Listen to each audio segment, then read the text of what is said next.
はい。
Okay, welcome everyone.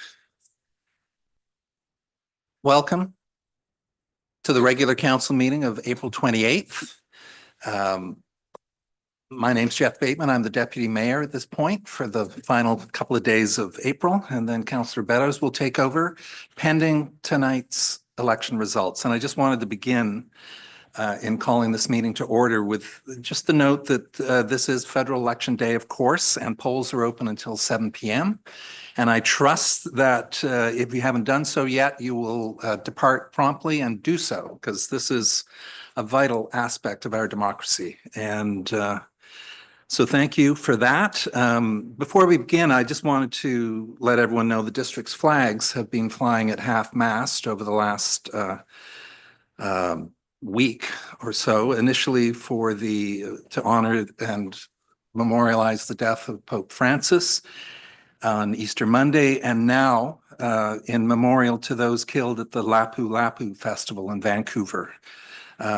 Council heard today from MLA Lajeunesse office with a request to share that there are supports out there for those who are grieving the loss of loved ones or recovering from these tragic events. That's Victim Link BC, United Way BC 211, which is a hotline. There's other crisis support lines as well. So, so all of us here at the district really recognize the loss, and the Filipino Canadian community have been really hit hard by this. So keep that in mind going forward.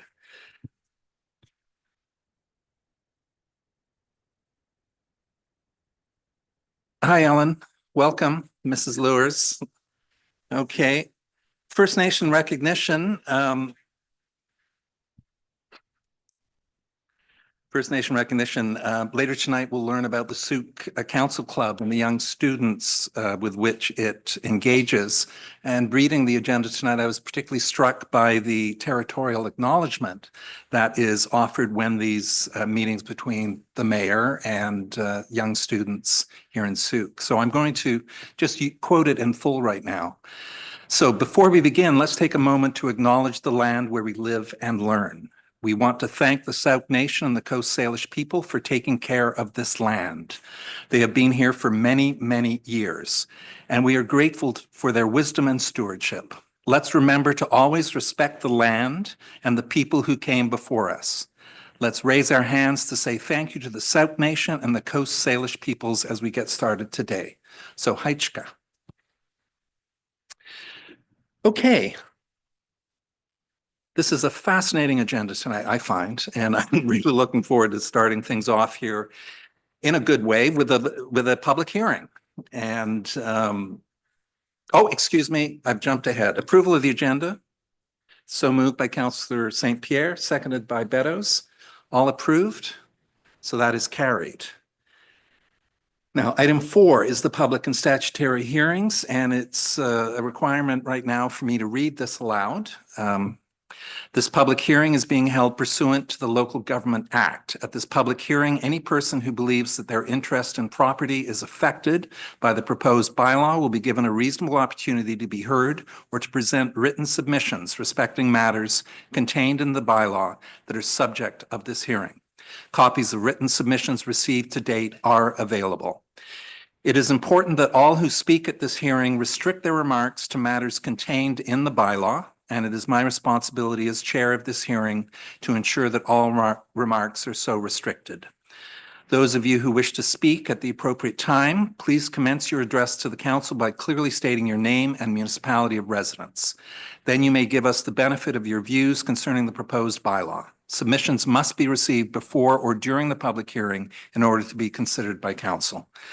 Members of council may, if they so wish, ask questions of you following your presentation or submission. However, the main function of council members this evening is to listen to the view of the public. It is not the function of council at this public hearing to debate the merits of the proposed bylaw with individual citizens. Everyone who deems their interest in property to be affected shall be given the opportunity to be heard at this hearing. No one will be or should feel discouraged or prevented from making their views known. Please note that this hearing forms part of the April 28th, 2025 regular meeting of council, and as such, it is being video recorded. Videos and their contents, including any personal information disclosed during the public hearing, will be posted on the district's website. So that's where we are at the moment.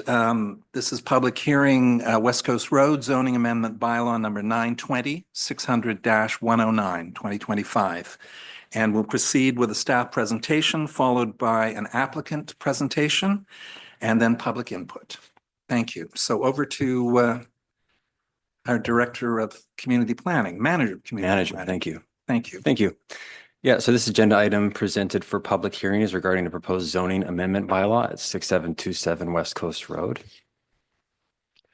The subject property is 2,500 square meters and currently contains a single family dwelling. The site is accessed from Highway 14, which fronts the property north to the northwest. The property is zoned large lot residential R1 and has an OCP designation of town center. Surrounding land uses include general commercial C2 to the north, southwest, and large lot residential R1 to the east and south. This application is proposing to rezone the subject property from large lot residential to general commercial to accommodate a commercial development, according to the applicant's rationale, specifically for the purpose of a restaurant and bowling alley. The proposed C2 zone is consistent with the existing town center land use designation. Therefore, an official community plan amendment is not required here. However, a public hearing is required due to the commercial nature of the proposal. A conceptual site plan has been submitted with the application, but is not being considered as part of this rezoning. A review of development plans would take place at time of development permit following rezoning, as any future development permit would also be considered by council due to the town center location. On March 24th, council passed a motion to give first and second reading to the proposed amendment bylaw to rezone the property from R1 to C2. And prior to adoption, require the owner to register a Section 219 covenant to secure road dedication and registration of a 2.5 meter statutory right-of-way along the property frontage, a westbound left turn lane on Highway 14 into the property, and an affordable housing contribution of $3,000 per residential unit to the district's Housing Reserve Fund. This table provided here includes a comparison of the existing R1 and proposed C2 zones. Notably, the R1 zone is a residential zone that supports low density, single family and small scale multi-unit housing, whereas the C2 zone permits a variety of commercial uses such as retail, restaurant, indoor amusement facility, as well as mixed residential and commercial development. The C2 zone also allows for greater lot coverage and reduced setbacks unless located adjacent to a residential zone property. In this case, the rear and south interior setback would be 4.5 meters as opposed to 0 meters. The proposed zoning amendment is consistent with the town center land use designation of the OCP, and as this area is intended to accommodate a variety of commercial uses and higher density residential developments within what's envisioned as the commercial hub of the community. Rezoning is also consistent with multiple OCP objectives related to supporting additional commercial use and economic development in the town center. In accordance with the Local Government Act and the district's development procedures bylaw, notification of the public hearing has been provided by mail and newspaper. This included 95 notices sent to by mail to properties within 100 meters of the subject property, and advertisement in the local newspaper for 2 weeks leading up to the public hearing. Notice of application signage was also installed on the property, and the applicant had hosted a public engagement meeting in August of last year and conducted a survey. A summary of that is included with the report for first and second reading. And this concludes my presentation. Thank you. Thank you, Mr. Riley. So council, questions of staff at this point? Pardon me? I believe we're to ask our questions of staff at this point. Councillor Beddoes and then Pearson. Yeah, I expressed some concern about this application at the last thing in regards to parking. And I know right now we're just talking about the zoning portion of it, but we did talk about, the applicant did say a bowling alley and a restaurant, and a very, very small sketch there, which no indication about parking. My question is, through the chair to staff, when an application like this comes in, does staff talk to them about the feasibility of what they're proposing on that lot? Yeah, through the deputy mayor, we certainly do. We provide advisory comments on what the concept is in anticipation of a development permit to follow rezoning. Can you share with me what your advice was on parking? I would have to look back at our comments. I'm not sure if we spoke specifically about parking, but sometimes we would generally know just what the parking requirements were for, say, a restaurant or a recreational facility, for example. Maybe know the section in the zoning bylaw that pertains to parking regulations. Okay, sounds like good questions for the applicant, Councillor Beddoes. Yeah, I just would like somebody to answer that Yeah. because I mean, I'm a layperson when it comes to this, but I look at a bowling alley and I look at a restaurant and I look at the neighborhood and there's absolutely no parking in that neighborhood without encroaching on other businesses. So I wonder if the applicant has taken that into consideration because the statement reducing traffic that people are going to walk to a bowling alley from Sun River or use the public transport, which is none from Sun River, doesn't float with me. So I would like Yeah, some, I'd thank like you. some clarification. Yeah, we'll get into that with comments as well as we unfold. Councillor Pearson with a question, please. Yes, so I think through the chair back to staff. So on the first one, it said residential is, there's a residential adjacent to this property somewhere on, and it was on the first slide, I think, right? C2, and then can't remember what slide it was. I think it was the first or second slide, please. Thank you.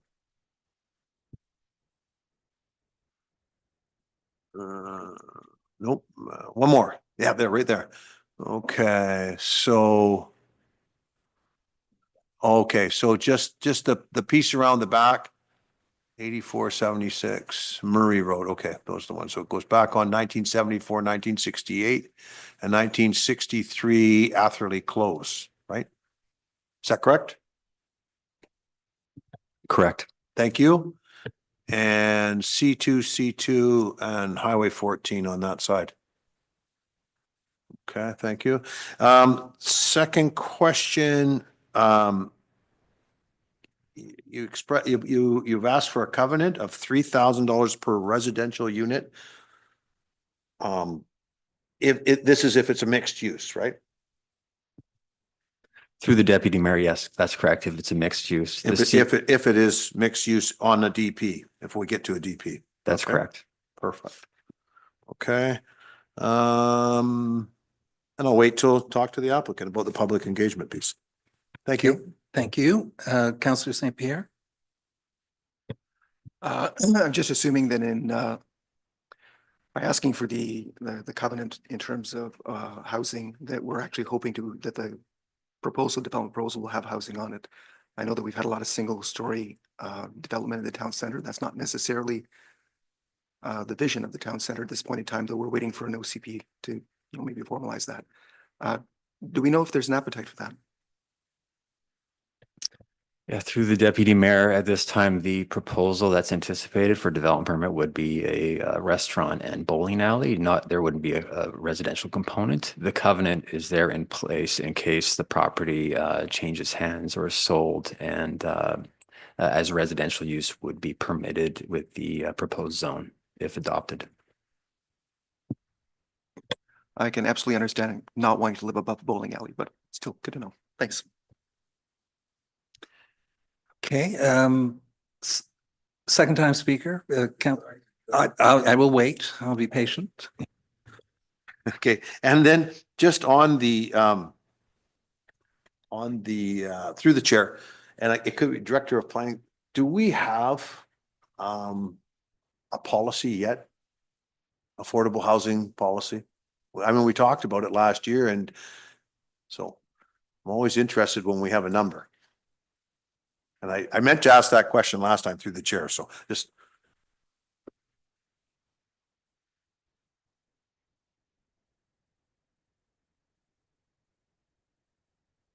Yes, we do have a draft that staff are reviewing right now, and I'm proposing to bring it to you shortly. Okay, so without a policy, and through the chair to the director of planning. So my question is, are we handcuffing the district of putting a covenant on there for $3,000 a door and for purely conjecture? What if somebody doesn't build any residential units there for 20 years? Would we be tied to $3,000 per door, or would it be tied to the policy? It would be tied through the deputy mayor. It would be tied to the policy. Okay. It's just that 3,000 is very specific. And I know, and I appreciate that because we've asked for this policy for the last year or so, or last year and a half. Okay. So, no, thank you. No further questions. Okay, I think we're almost, I'll just do a quick recap here. In terms of traffic flow, Mr. Riley, so there will be a westbound left turn lane into the property will be constructed at the applicant's expense. And there will be no left turns onto West Coast Road to be permitted from the property. Is that correct?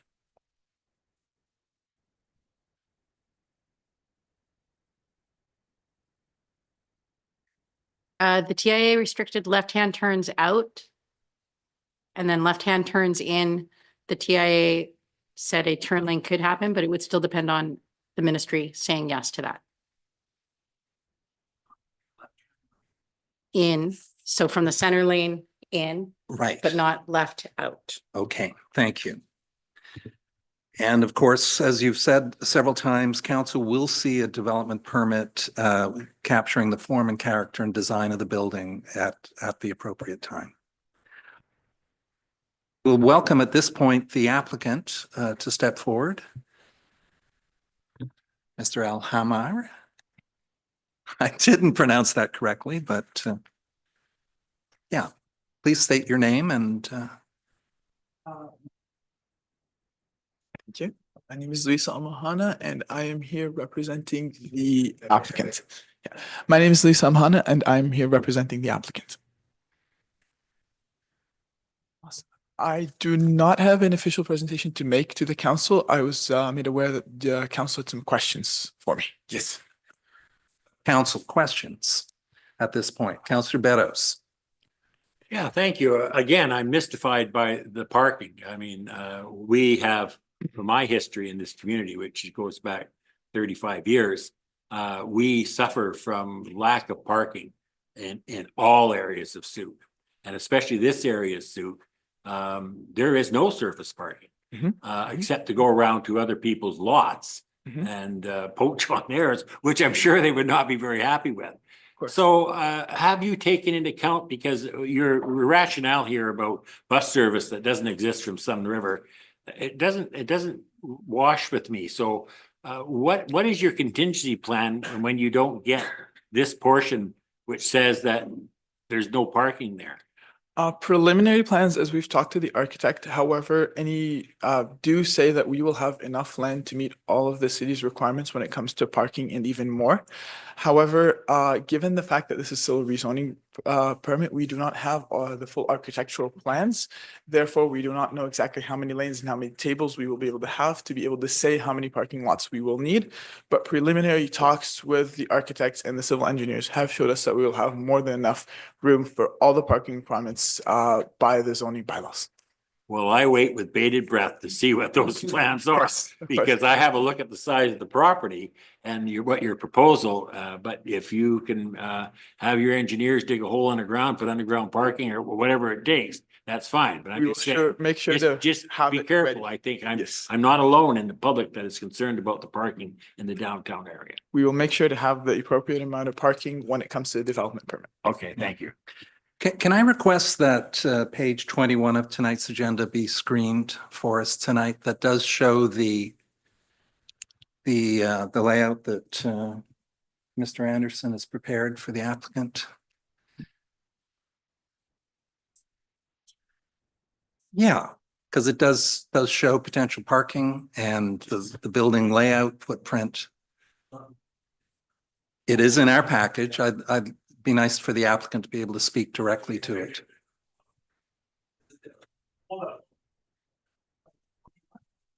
Page 21, yeah.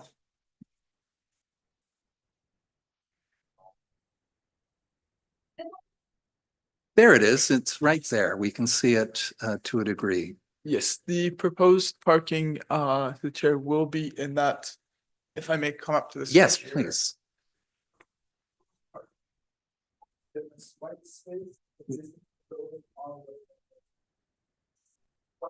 West side, yes.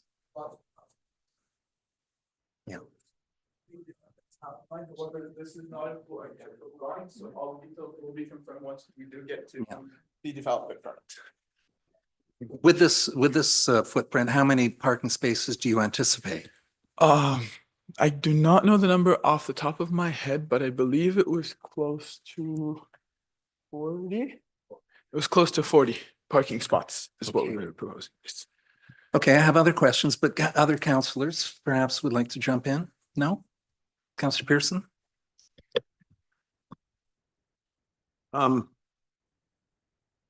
No, I actually, I don't have any questions. Sorry. I think you've answered it. Parking. Thank you. Okay, Councillor St. Pierre. This is more lines of a comment, but I've been thinking that we needed a bowling alley for a long time, so I hope this works. I hope so too. I think that's all of our sentiments. I'd like to get some clarity on what your entertainment center will entail. Okay. I know there's a bowling alley with, I think, 12 to 16 bowling lanes of a mix of 5 and 10 pin.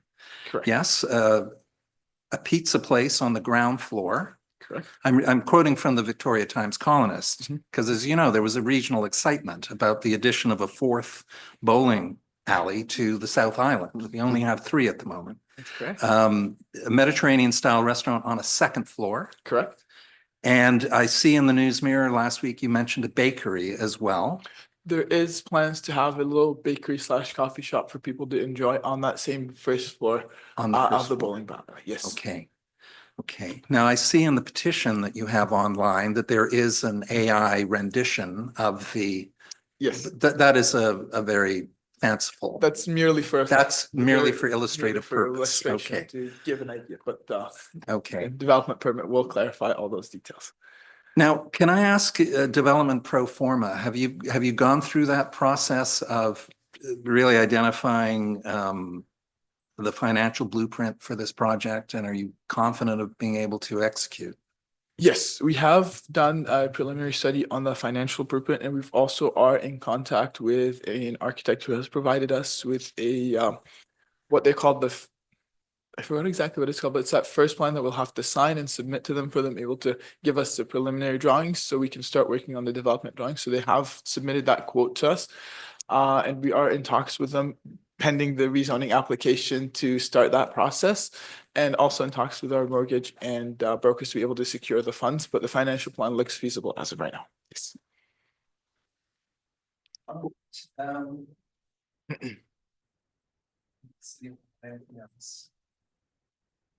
I think that's fine for now.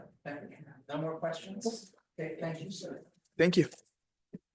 Congratulations on your daycare, by the way, which we did struggle to get approved, and you're doing great work. Thank you, from what I've heard. Okay, we're now moving into the public input portion of the night. Any speakers have 2 minutes, and I'm going to firmly hold you to the 2 minutes while sharing that you can, after everyone else has spoken, come for a second time. And in fact, in this context, you can come repeatedly beyond a second time. So welcome speakers at this moment. Mrs. Lewis is approaching the mic.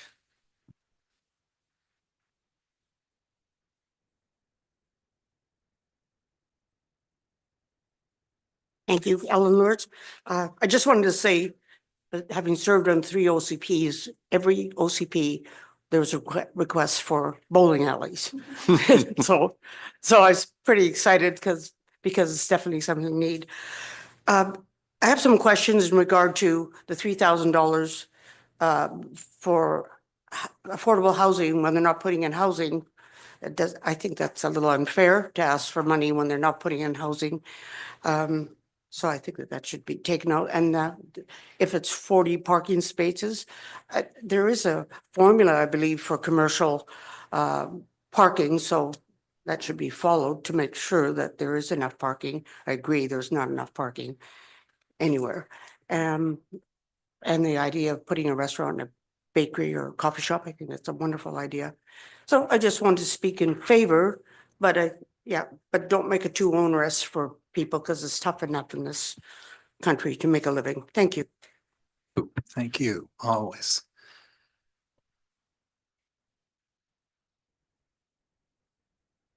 Yes, please, welcome. Please share your name and Oh, no, Mr. We're working in a public hearing at this moment. Public hearing at this point. No, we'll have public comment a little later. Welcome.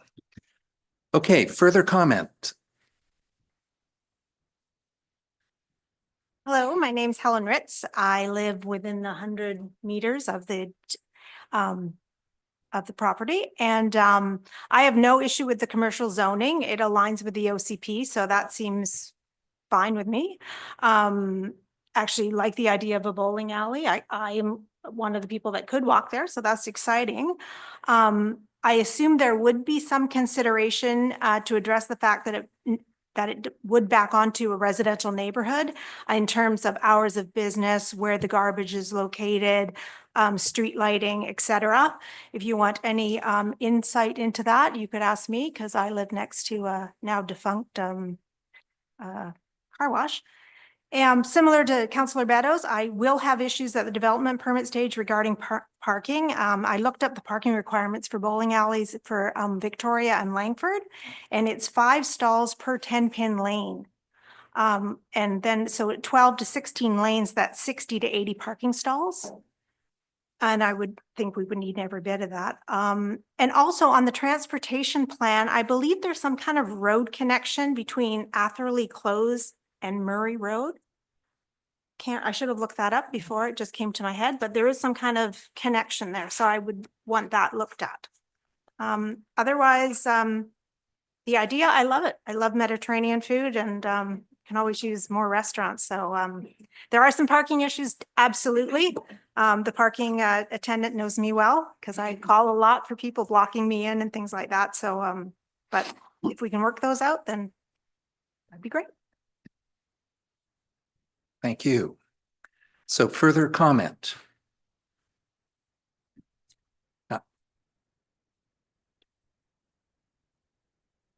Hi, my name is Jan Stope, and I'm within the 100 meters as well. I love bowling. I think we need it, but my concern is late night gathering in the parking lot. So as long as it's under control and things are done properly, Yes. I think it will be a great addition for Sooke. Thank you.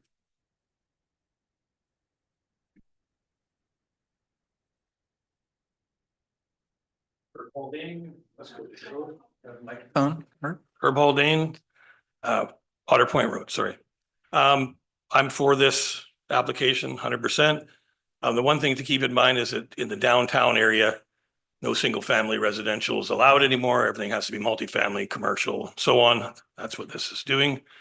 I mean, we're going to be slowly integrating these types of buildings into the entire area. Our servicing bylaw has parking requirements for every application in it. I'm sure that that's where these guys will be following into line. We don't follow retroactively to some parking that somebody might come up with 6 months from now to add to this. So these guys are under the current application process. So I would hope we just stick to that. And we need the commercial tax base, and we need people to be able to do something in our community. So 100% for it. Thank you. Okay, thank you. All right, further comment, and second time speakers are welcome at this point. And Helen Ritz, please join us. Just single family is allowed. Certainly multifamily is envisioned and welcomed, but single family is allowed. And there are still a lot of single family homes, and there will remain a lot of single family homes for the foreseeable future. So in that neighborhood. Thanks. Okay, so we're on the verge of closing the public hearing, at which point we cannot take any further public comment. Corporate Officer Bagnall, please. Just ensuring that procedurally we call for a second time and a third time prior to closing off the public hearing. Okay, so I've called once, I'll call for a second time. And a third. Going, going, gone. Okay. Thank you. So at that point, I think we might complete this. Oh, we've completed this portion and we'll now move into the next item on the agenda, which is in fact a council discussion on the bylaw reading, West Coast Road zoning amendment bylaw number 920, exactly what we've been just talking about. So I think at this point, we've heard from the public and we're now ready for some input. So Councillor Pearson, please begin. I move that council give third reading to zoning amendment bylaw number 920-600-109, 2025 to amend the zoning of the subject property legally described as Lot 13, Section 3, Land, Sooke Land District Plan VIP 1169, known as 6727 West Coast Road, from large lot residential R1 to general commercial C2. And that's seconded by Councillor St. Pierre, and we'll move into motivation. I think we heard from the neighbors. I think we heard from the general public. My own sentiment is it's another valuable amenity to our community. It's consistent with our current OCP and even our future OCP. We have a town center. This is the zoning amendment. And, you know, cautionary to the applicants is that, you know, you've got a DP to go through, which is the parking, all of those requirements. But this is step one, is to permit through zoning. So good luck to you. And thank you for considering Sooke. Thank you, Councillor St. Pierre. Thank you. And we'll have questions. I think that this area is surrounded by C2 and is in our town center. It makes complete sense for it to become C2. I hope we get a bowling alley, restaurant, and everything else. But regardless, it makes sense to actually rezone it to C2. So I'm happy to support the resolution. Okay, so we'll move into Councillor Beddoes. Thank you, Deputy Mayor. Yeah, I'm happy with the bowling alley and the restaurant going in downtown. In fact, I'm ecstatic. We need those amenities. I still have some reservations about the parking, but I've been assured by staff and the applicant that will be adequate parking for that facility. So I'll take you for your word. And when your development permit comes through, I'll be looking at those aspects of it, but I don't want to stand in the way. I think it is at this time, I'm in full favor of what you're trying to accomplish. I have a few reservations, but I expressed what they were, and I look forward to seeing your development permit. So thank you. Okay, thank you. And I'll close out by saying, you know, C2 zones, as has been stated, are commonplace and wanted on main corridors in the town center. And this is the right location for a C2 use. So whether this project moves ahead, as we all hope it will, or if it doesn't, it's still a C2 use in our town center. I think, as Mrs. Lewis mentioned, the OCP specifically mentions a movie theater or bowling alley, and that's been wanted for a long time. There was reference to, we had a bowling alley in the 60s, as Alita Pears has told us, in the building that currently holds Route 14. And I was fascinated to discover that there are just these 4 bowling lanes in the South Island. And this puts Sooke on the map a little bit. There's a lot of teams. I think it puts us on the map in various kinds of ways with specific audiences. I think the parking issues will be ironed out as we go through the DP. The applicant's bringing us a big, bold idea of the kind that this community needs. I was concerned about neighbor reactions. However, we received no letters, I don't believe. And we did hear from you that, yes, you both. Yeah, thank you. And I guess, yeah, finally, the day will come when we will do development permit and rezoning applications together so that potentially, I know Mr. Marshall anticipates a lot of pushback on that because a DP is an expensive process and you need your zoning in place before we get to that stage. So anyway, thank you very much. And we'll have a vote on this, please. All in favor? And that is carried. Congratulations and good luck. Best wishes. Okay. Moving on, we have adoption of the minutes of the regular council meeting of April 7th and the special council meeting of April 22nd. Can I have a mover for that, please? Councillor St. Pierre, seconded by Councillor Pearson. All in favor? That is carried. Now we have an invited presentation. Ms. Lenora Lee from KPMG is in the house tonight to speak to us about the District of Sooke audited 2024 financial statements. Great. Over to Thank you. you for having me at your meeting tonight. I just wanted to provide a couple highlights from our audit process as well as the financial statements for the year ending December 31st, 2024. KPMG has substantially completed the audit of the District of Sooke's financial statements. We've met with council and discussed our detailed findings and audit results. We have prepared a clean and unqualified audit opinion, which indicates that there's no material errors within the financial statements. That is the best outcome and ideal outcome for your audit report. There's no outstanding matters related to the completion of the audit other than acceptance of the financial statements by council. As at December 31st, 2024, the financial assets of the district were 21 million and capital assets were 153 million. Financial assets decreased by about 10 million during the year, primarily due to investment in capital assets.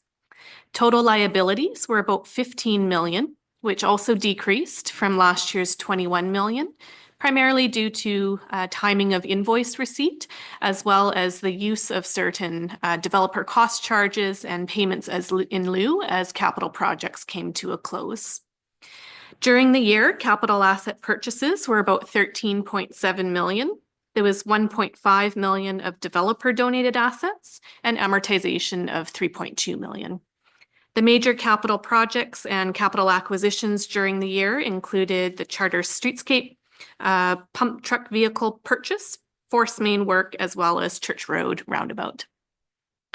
In terms of annual surplus, the fiscal 2024 year had a surplus of 7.8 million. This was a decrease from last year's 12 million, as last year included the receipt of the province's Growing Community Funds grant, which was 4.8 million, a non-recurring item into 2024.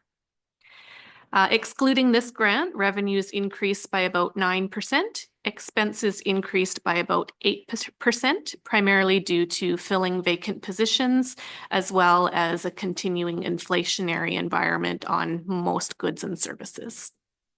At the end of the year, the district's accumulated surplus was 159 million. That represents its net worth or accumulated surplus since incorporation. That's made up of about 150 million of capital assets, so money is already spent and invested into capital assets. There's 8.5 million in reserves. These are money set aside for future expenses. That includes the unspent Growing Communities Fund, for example, is 2.6 million. The sewer reserve, about 1.5 million, and the remaining amount of the COVID-19 Safe Restart grant of about 717,000. That leaves a unrestricted operating surplus of about 250,000 at the end of the year. Those were the highlights of the financial statements I wanted to note. I wanted to express our thanks to the finance team for their assistance in the audit process, which was a very clean process and a positive result in terms of no material errors and no significant control observations to bring to your attention. Happy to address any questions. Thank you very much. So questions from council? Councillor Pearson? Fantastic. You just thank you. Thank you for your presentation through the chair. Unrestricted surplus. Sure. So when you say unrestricted, that means it's not in a Not in a reserve, Not in a not reserve. not set aside for a particular purpose, that it can be applied to any purpose. Anywhere in the district. Thank you. Okay, Mike, you've noted that one outstanding matter was that the district keep pace with cybersecurity, and you have noted that, in fact, we are so doing. Yes. Yes, we had a previous control observation to update the policies that were in place. And we noted in November 2024 that came to council and had been approved during this course of this year. So that brought our observation to a close. So a clean bill of health, yet again. Yes. This is a consistent message we hear from you over these last 5 years, I think. Yes? Yes. Okay. So all due credit to the finance team. And onwards. Thank you. Okay, thank you, Ms. Lee. Okay. Oh, yes, we have a motion on the, Councillor Beddoes? Yeah, that council accept the draft financial statements of the District of Sooke for the year ending December 31st, 2024. So moved. Okay, seconded by Councillor Pearson. And all approve? Yes, and that's carried. Thank you. As Mayor Tate always says, you're welcome to stay.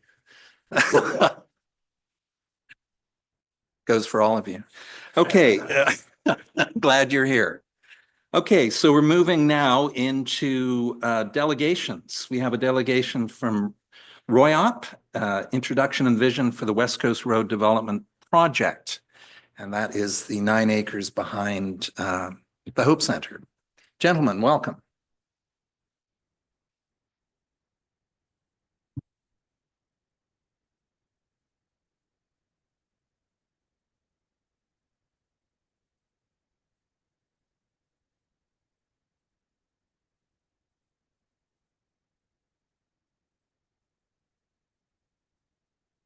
Good evening and good evening. Thank you, Deputy Mayor and councillors for having us here. My name is Jeremy Thal. I'm President and CEO of Royop Development Corporation based out of Calgary. Don't hold that against us, please. Go Flames. And I'm Jacob Weber, Senior Vice President of Development at Royop. Thank you.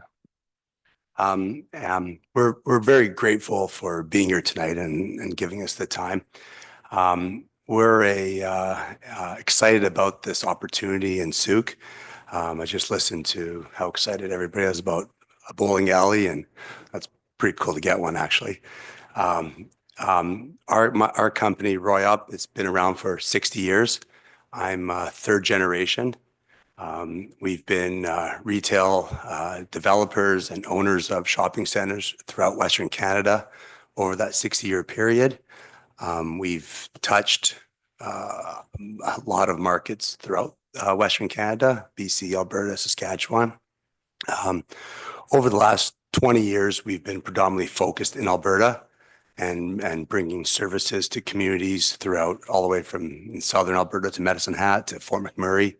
Our head office is Calgary. Today we have assets all over Alberta that we own and manage. Over the last few years, we've added a residential component to our business where we're building multifamily apartments adjacent to or close to our commercial centers. What brought us to this site and to Vancouver Island, to be specific, is as we've grown as a company, we explored more opportunities where we could bring our expertise to, and we identified Vancouver Island as a great opportunity to do business with. We identified a lot of the values that our company has and that we've seen the way we brought up on the island, and specifically in Sooke. We identified this site about 3-4 years ago, and working with the vendor and the community and Mr. Lee Large, if people know him, I'm sure everybody knows Lee. What made us, usually when we find shopping center sites, you know, we look for them with an anchor tenant, and an anchor tenant being grocery stores for the most part. And this site, it's fascinating that all three major grocery stores in Canada want to be here. And when you get that opportunity, you can do something pretty special with a project and a development. We've also have a couple other projects on the island as well that we're working on right now, and we are excited to, the last 20 years since I've been involved in the business, we've been predominantly Alberta, and we see the next 20 years and beyond being part of Vancouver Island, Sooke, and continue with Alberta as well. The strength to our company is relationships, and we've built our whole company on relationships and relationships with key stakeholders such as municipalities, tenants, and the most important people to us are our tenants, because the most important people to them are their customers, the residents of a community. And we ensure that we take into consideration when we build. I heard about parking, and it was actually it's a breath of fresh air, because way a lot of programs go, or municipalities or planners may suggest that parking is not important anymore. And so it's excited to us to do what's right, and the market's always right, and providing the exciting of the shopping center, and giving a place of community, a sense of community for all types, right? There's people that like parking, people that like biking, people that like walking, people that like main streets, people that like, right? And we try to bring that all, and we listen, and our centers are designed with purpose. And we're just very excited to be here tonight, and get to know everybody, and get to know the community, and spend a lot of time here. And it's a remarkably beautiful city. It puts a smile on my face every time I get off that airplane. I think that's summary of Royal. I would, if I can, I'll give a little bit of a high level of where we're at and what we're looking for. I don't know how much more time. Yes. We'll extend it's 5 minutes, right? So we're going Okay. to. Sorry, I thought we had take you to 10. 10 minutes. Okay. Yes, okay. They'll be moved by Okay. St. Pierre, seconded by Beddoes. All approved? Yes, Okay, okay. thank you. We Carry greatly on. appreciate that. Yes, thank you. So I think what we wanted to do is we do have some other precedent examples of some stuff that we have done, which we can touch on if council so desires. This is a great shot we found of this part of Sooke, and highlighting the subject site that we are talking about. It is on West Coast Road, just on the west side of the town center, and I'm sure you know it better than we do. What's great about this is our vision for the property fits within your current OCP, and even the draft that we reviewed of your new draft OCP. We think this is going to fit very, very well. We have had some preliminary meetings with administration, and gotten a number of comments, which we've taken to heart and hopefully addressed thus far. And it's been very, very good working with the team here. And we really appreciated all of the great feedback we've received so far. So I wanted to make sure everybody knows that. This is a very preliminary concept of what we're talking about, looking at doing for the property. As you'll know, access from West Coast Road is challenging. And so we have proposed a roundabout at the south end of the property.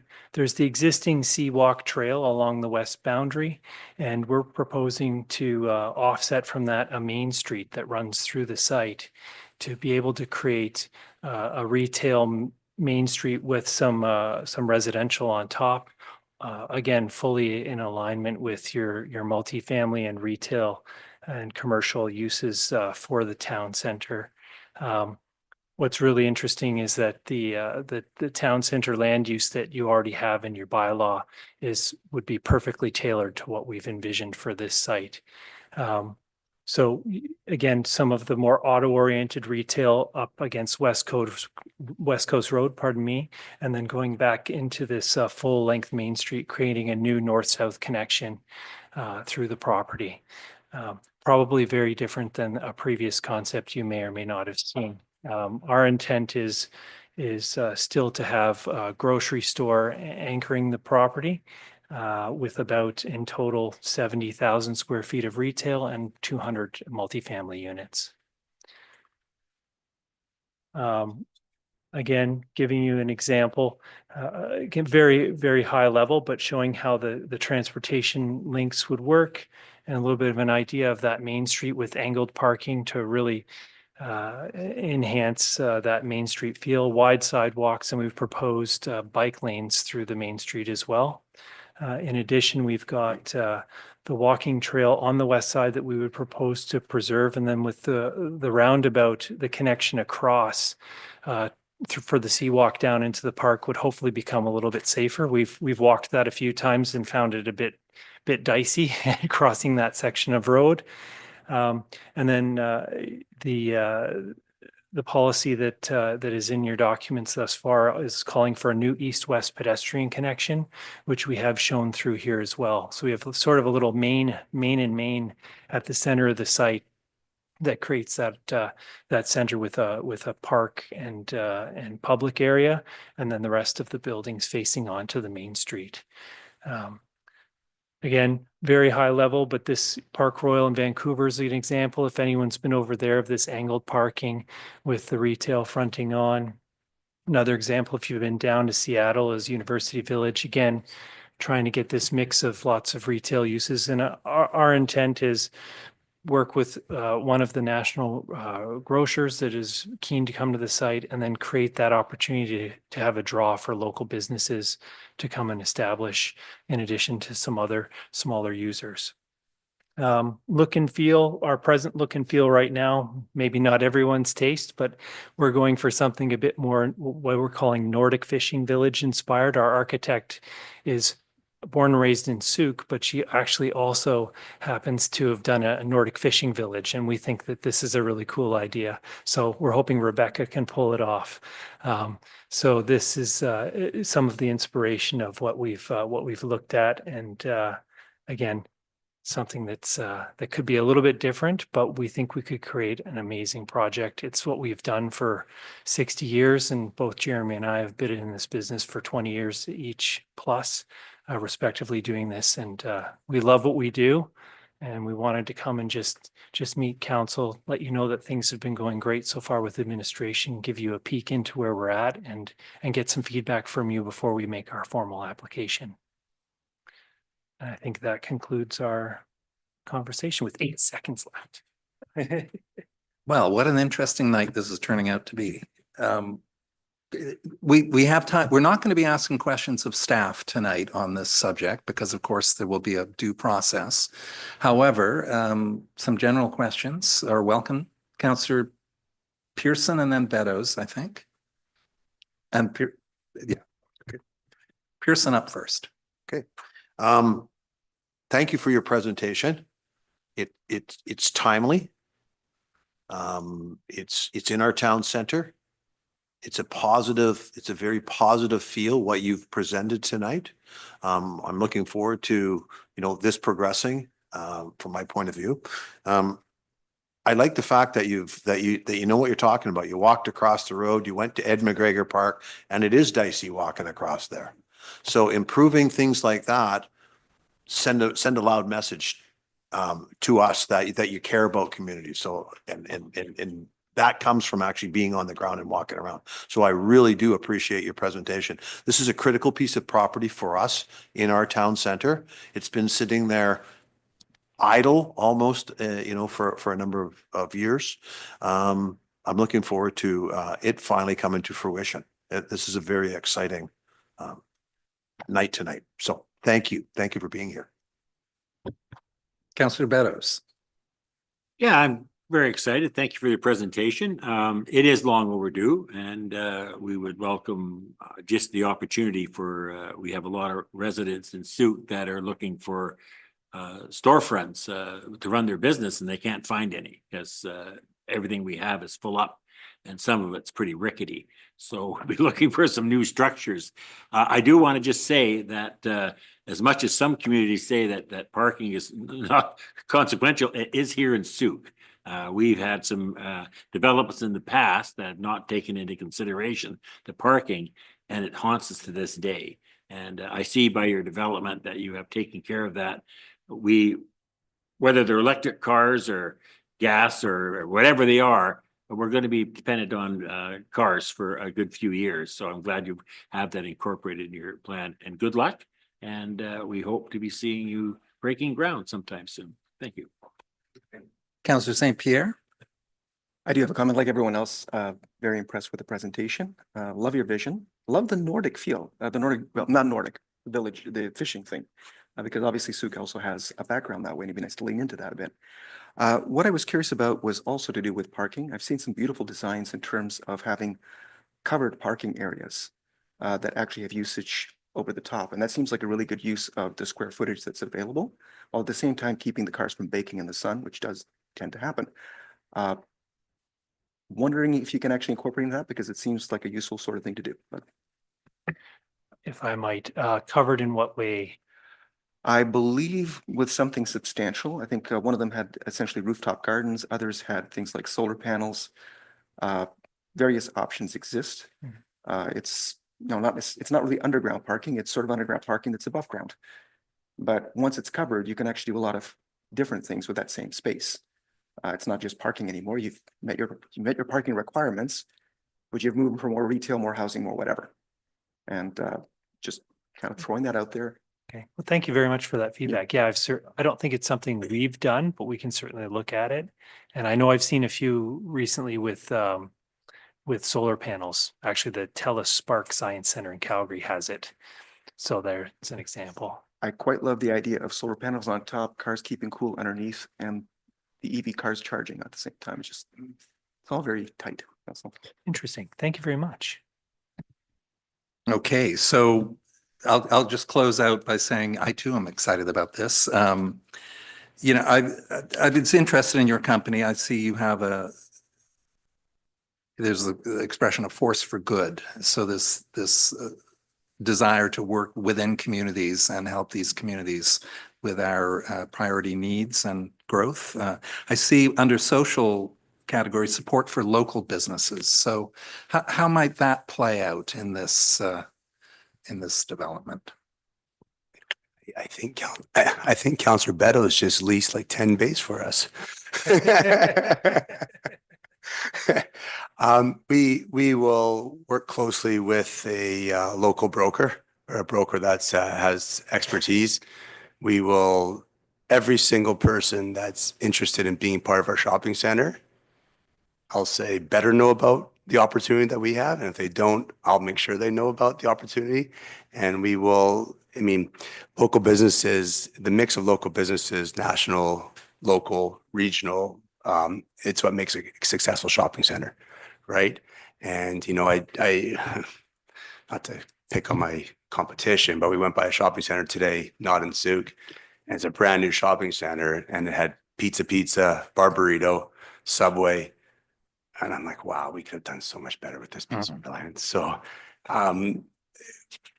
we're proud of it. That picture there, Garrison Woods, it's all local. We have one bank and it's all local tenants, and we've always kept it local because that's what the national tenants are around that area. And we part of the success of our company is what we call is the curation of the tenant mix and making sure you get that right. We're not just in it to, what the most important thing to us is if we can have 100% occupied shopping center forever, that's very good for everybody, because that means the tenants are successful and that means we did the right job. So we'll work closely with the community. Thank you. This will be a phased development, I take it. How many years do you feel? No? Sorry, well, I'll take it. Yeah, certainly the approvals will work through that process, but the full build out would happen at once. All of the retail, and then the residential, likely the first 100 units would come on.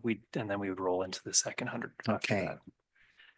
we're all very delighted to hear, I'm sure, the roundabout piece of this equation, because we have a number of stoplights, and another stoplight would have been a challenge.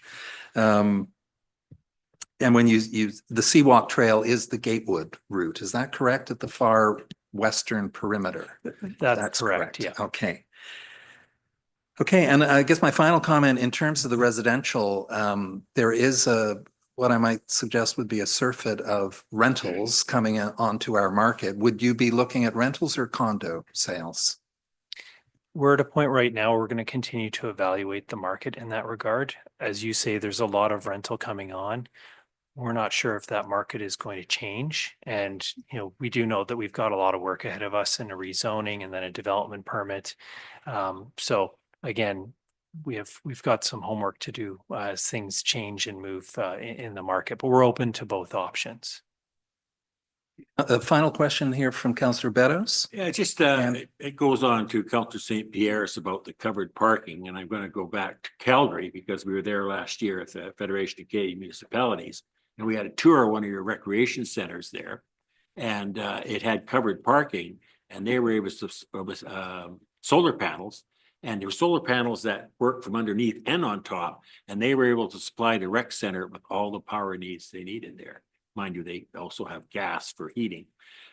So I encourage you to have a look at that, because it could be, we're all looking for a greener way of doing things, and this might be one of them. I noticed you made some notes about that. So you're a leader in Calgary. I don't tell your premier that, but when it came to some of the places I went and had solar panels on all the recreation, the little rec halls all around town, it was amazing. So, if you could set that example, that'd be fine. And the other thing is get on and get this done and get going. Was it Seaton? Do you recall was it the Seaton Rec Center? I'm not Way sure. south? All I know is their biggest problem was in the winter, because it would heat up and it melts some snow, and then it would freeze. We don't have that problem here. So just keep that in mind. Great advice. A final question from Councillor St. Pierre. Again, not a question, not a comment, just hoping that you heard that we also need a theater. Already on the list. Okay, thank you very much for coming. I mean, it'd be nice to set a trend here that newcomers to town come and introduce themselves, as you have done so graciously tonight, and make this preliminary opportunity, and we'll see you back at the rezoning. Yes. Thank you.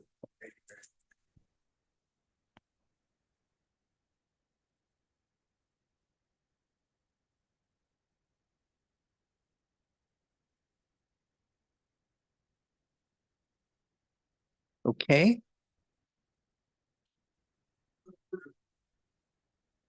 Rolling along here to item 8.1 is the report of the Chief Administrative Officer.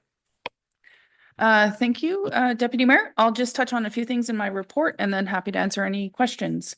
For events, May 3rd is the Sooke Duck Day hosted by the Sooke Harborside Lions.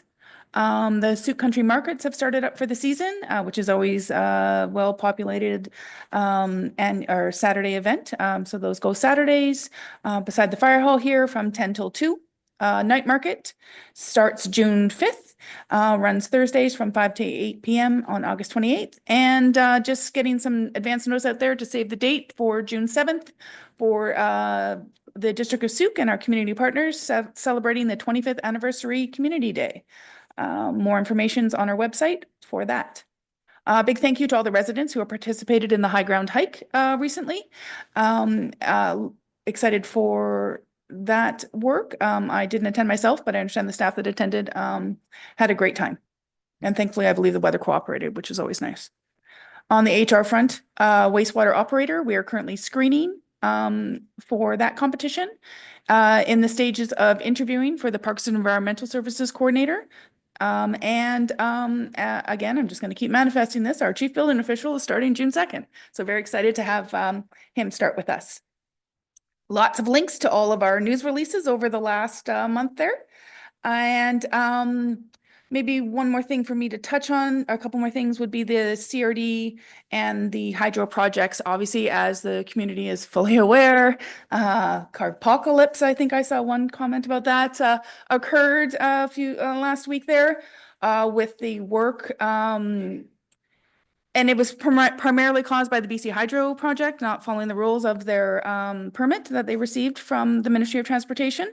So as soon as obviously staff became aware, this is not our project, as I know the community is aware about, we connected with our resources at the ministry and as well as with the CRD and BC Hydro, and just tried to get to the bottom of it and figured out what we could do to get that single alternating lane taken back down. Unfortunately, there was a bit of a longer delay because they had already cut some wires, and then when there's live wires, all these WCB rules come into place. So again, from a staff perspective, we absolutely, it wasn't our fault, but we can empathize with everybody who was caught up in it. I definitely was myself, and many of our staff were caught up in that bit of chaos there. We have our contacts kind of included in the report here of anyone we know. And as always, appreciate everyone who's been respectful when you call in to staff to complain about this. For those who find a struggle to be respectful to our staff, just again, always a reminder, we are humans. We're this isn't our project. We didn't do this. This isn't our mistake. We are doing what we can and sharing every information we have with you. But as always, happy to contact myself if you really want to let someone have it. Rachel Gray, at rgray, Gray, at sooke.ca. Give me a call. That's what I get paid for. And so anyways, I just appreciate the community's patience. These are a much needed project and they really suck. It sucks when the traffic is backlogged, but as you've seen with some of our other projects, we do try to strategize and time them as much as we can. As you know, there's no district big project going on this year on the road. So we knew these other ones were coming and here we are, short-term pain, long-term gain. Parking update on that with the CRD water main project. Obviously, we're fully aware that the parking in front near the museum there has been now taken up. And I just want to remind the community that the district does have a mutual agreement with the school district to keep the Journey parking lot open in the evenings and weekends.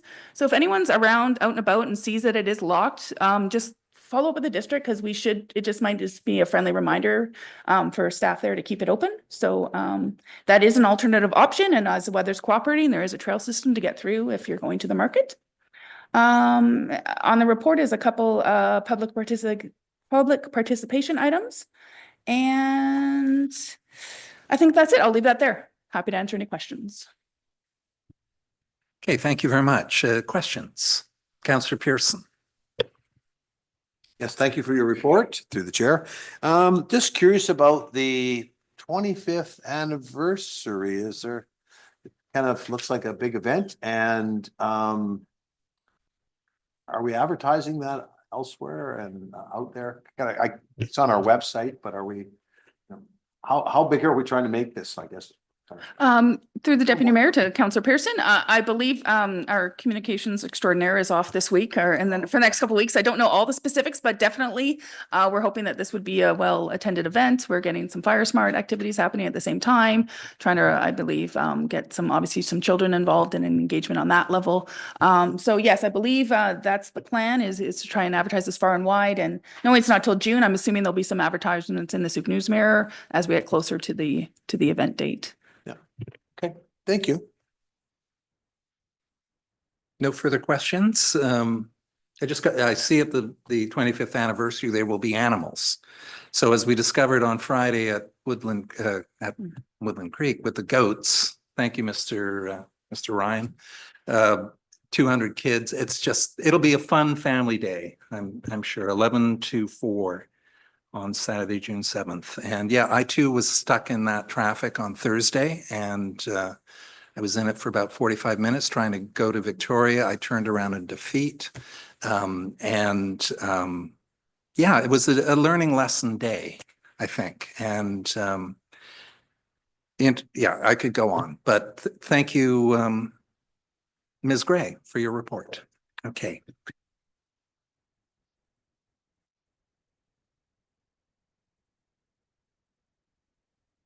Yeah, please. The council received the report of the Chief Administrative Officer for information. Seconded by Councillor Beddoes. All approve? Yes, carried.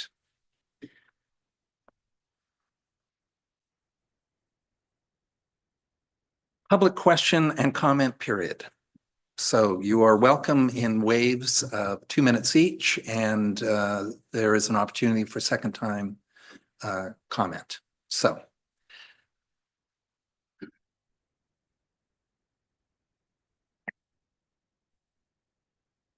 Helen Ritz, Sooke, a downtown resident. I know the developer's trying to leave, so I just made them stay for the question period.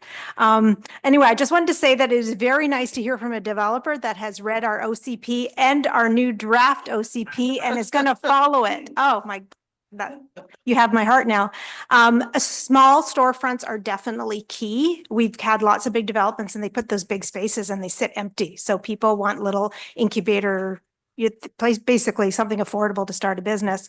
As a town resident, I love that they have walked our streets because our streets are, you know, you have to have your head on a swivel. So love that again. Trail connections, green space, which they talked about, is just key. I always share the story of going to Langford recently and having this most delicious ice cream cone. And I came out and there was no place to sit and enjoy it. And I just basically stood in the sidewalk against all these cars and tried to find some shade and enjoy my ice cream. So need little spots where we can just sit and meet. Jan and I are going to go bowling and then we are going to come across the street and we are going to go to a restaurant or something. So that is fantastic. And I also wanted to say lots of EV chargers, please. And if we could get car sharing in Sooke, that would be great. So think about that. And also for groceries, if you could avoid Galen Weston, that would be great. Thank you. Okay, well said. That's the chair of our OCP committee just spoke. Thank you. And here's a veteran of OCP committees. At least 3 of them, I think. Mrs. Lewis. Page 5 of the agenda. Is that a problem? You can't share it on there? The notice of motion, yes.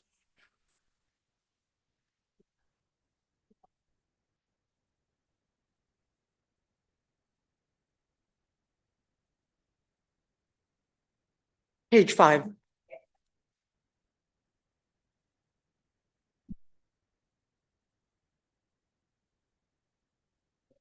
Okay, thank you. So I'd like to speak to that notice of motion. I'm strongly opposed to the District of Sooke's efforts to lobby the Union of BC municipalities to amend the Freedom of Information Protection of Privacy Act, FOIPA. The proposed changes undermine the Act's core purpose of fostering a culture of transparency, as reinforced by the 2022 Special Committee to Review FOIPA, and would restrict public access to information. Instead of pursuing these amendments, the district should prioritize internal efficiencies and proactive disclosure to manage administrative challenges. I urge you to reconsider the supporting following proposals. Amending Section 65 of FOIPA by introducing fees to recover full costs of processing requests, including staff time and administrating handling. We deter citizens, especially those with limited means, from accessing information. The existing fee structure, which is $10 for application fee and $30 per hour after 3 free hours, already covers costs for most requests. Staffs are public servants whose salaries are already paid for by Sooke residents through tax dollars. I'm going to skip through some of these because of the 2 minutes. Amending Section 43 of FOIPA, defining frivolous and vexatious requests and granting local governments authority to dismiss them introduces subjectivity that could lead to unfair denial or of legitimate requests. This risks. Round 2. One speaker. Okay, round 2. Okay. I'll be back. Well, welcome back later. Okay.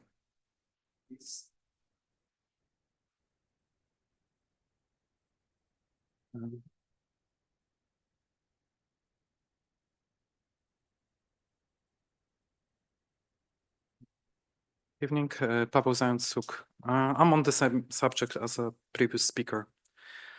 Councillor Sapir, I know this motion from point 13.1 of agenda is your motion, and I got like question, what inspired you to like put into the council this kind of act, and what kind of evidence is there that actually this is happening and is some kind of problem? Could you provide like statistic information on this kind of activities, how they cost the town, how much they cost, like what kind of problem that actually causes to the community? And it sounds like a bogus pretext to limit important freedom of democratic society. The right to scrutinize and search knowledge about government actions. The reasons presented are really vague and leave quite large margin for interpretation if enacted, and will cost money and delay the process. That's not definitely going to help transparency in the democratic society. I read reasoning and motivation being harassment and cost. I can hardly imagine a question asked which could be offensive, and I doubt it's kind of personal questions that are being asked. The financial consequences of limiting access to information to public based on someone's subjective interpretation of freedom of information questions can be indeed costly. If, for example, a journalist is searching information regarding a corrupt activities, is being treated as someone harassing, like administration, like what kind of questions are like, you know, inconvenient? I think it's unnecessary and really concerning that someone is like taking time and energy into introducing this kind of legislation. And if anyone is serious about it, you should have provide hard evidence that is actually a problem, that's something that is evidently missing here. Thank you. Thank you. Mr.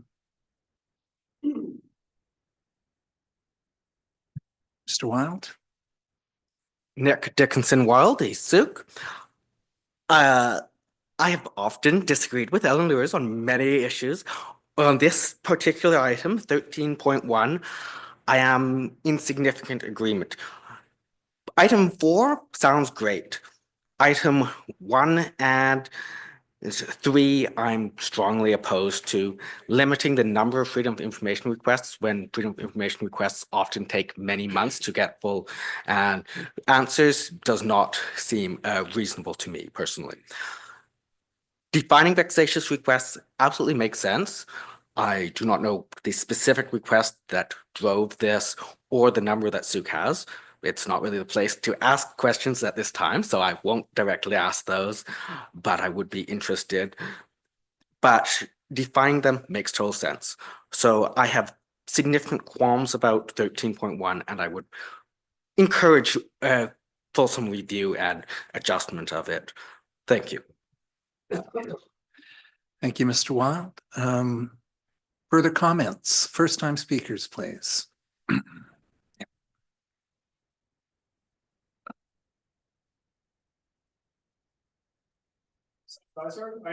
Your microphone, please. That's the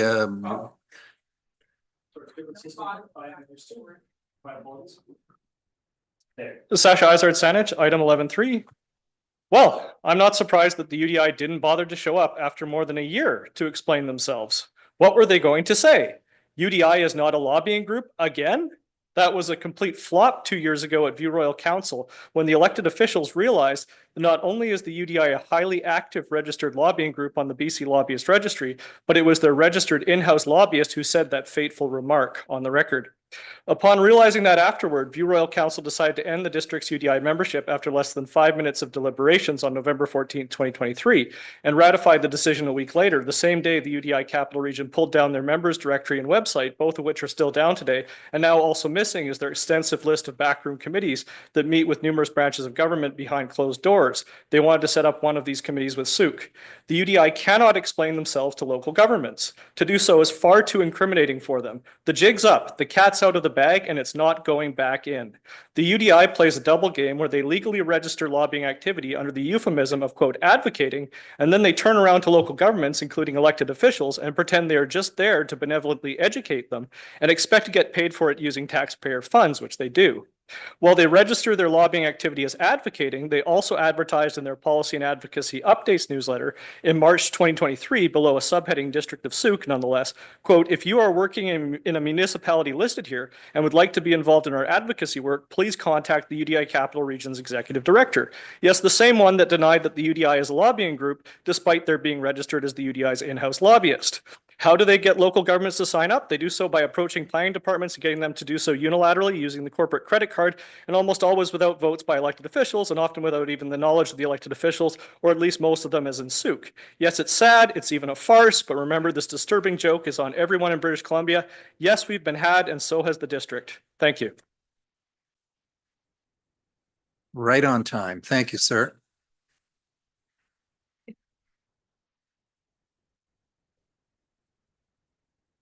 This is on?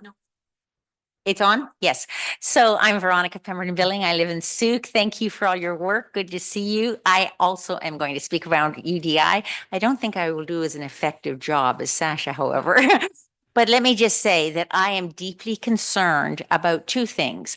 One is that the lack of good faith by Urban Development Institute, the lack of good faith to have twice scheduled this, to have you prepare, the citizens to prepare, and then to cancel on shabby notice. And then even what they said, they're interested in reaching out at some time, that sounds like a really bad date.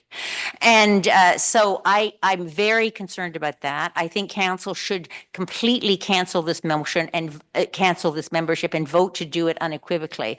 I do think there's a second issue at stake here, and which is why was this renewed despite council's direction that it not be renewed without it. And this isn't to blame anyone, but I think there needs to be an investigation about the processes that allowed to happen. I'm quite certain it happened innocently. So there's nothing to blame here, but there's processes in place. And even though it's $700, okay, that's not going to break the bank, but those processes are what I'm concerned about, and the way we handle our fiscal thing. And then I do think we need to implement a lobby registry so that we understand all that. And because I have 30 seconds more, that's my UDI speech. I actually want to speak about the presentation of those two young men, which I thought was very good and is very exciting. And there's lots of good stuff there. However, I was really concerned about the design because I think some people liked it. I actually thought it was ugly. When they showed some of the other designs in other cities, I felt invited into that space. When they showed that, I thought, this is Soviet. I never want to go there. Now, I know some people liked it, but I was wondering if there was an opportunity for public engagement with that. But thank you very much. Thank you very much. Do we have any further first-time speakers? Otherwise, Mrs. Lewis, you're welcome back.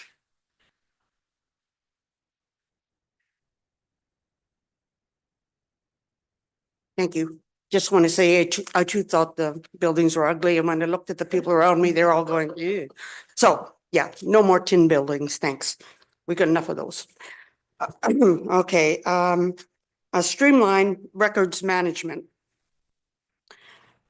The LGA says mandates maintaining accessible records such as minutes and bylaws. Following the LGMA records management manual can help organize records, making them easier to locate and process. So this also shouldn't take up staff time. Investing in better records management is a more effective solution than imposing higher fees on taxpayers. Frequently requested records such as council meeting minutes or financial reports should be published online for free. The proposed amendments would place a higher price tag on transparency, deterring residents from exercising their right to access information. Taxpayers should not face increased fees when the real solution lies in improving internal efficiency. I urge the District of Sooke to abandon its support for lobbying UBCM on these changes and instead champion measures that uphold FOIPA's commitment to openness and accountability. And I also notice that you've got in here the UBCM Award of Excellence of Government Submissions. And one of the things is excellence in governance, and that support and encourage encourage citizen participation in civic decision-making, are efficient, equitable, and inclusive, open and transparent, and exemplify best practices in accountability, effectiveness, and long-term thinking. If you're going to apply for that, we better be doing that. Thank you. Okay. Now, Mayor Tate always demonstrated the ability to control a room. So we're not permitted, any of us, to do open displays of emotion or support. As she's always said, this is because it intimidates others. So, yeah. There is an opportunity for a second-time speaker for Ms. Pemberton.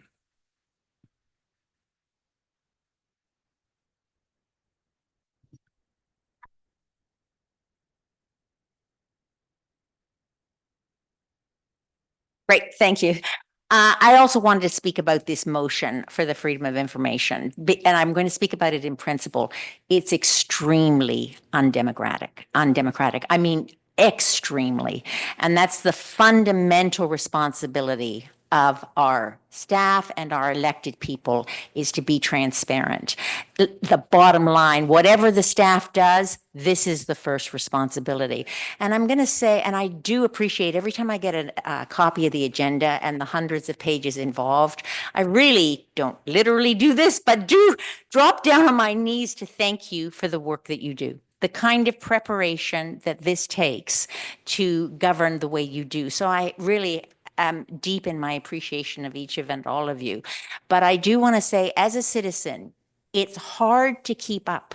It's hard to keep up with it and keep an eye on everything and to be involved with everything. We do not want another limiting aspect on that. We want people participating in democracy and not to suppress that. And this is a suppressive motion, and I think it's wrong on so many levels. So I appreciate your listening to that. Thank you. Okay. Mr. Anderson, you're welcome.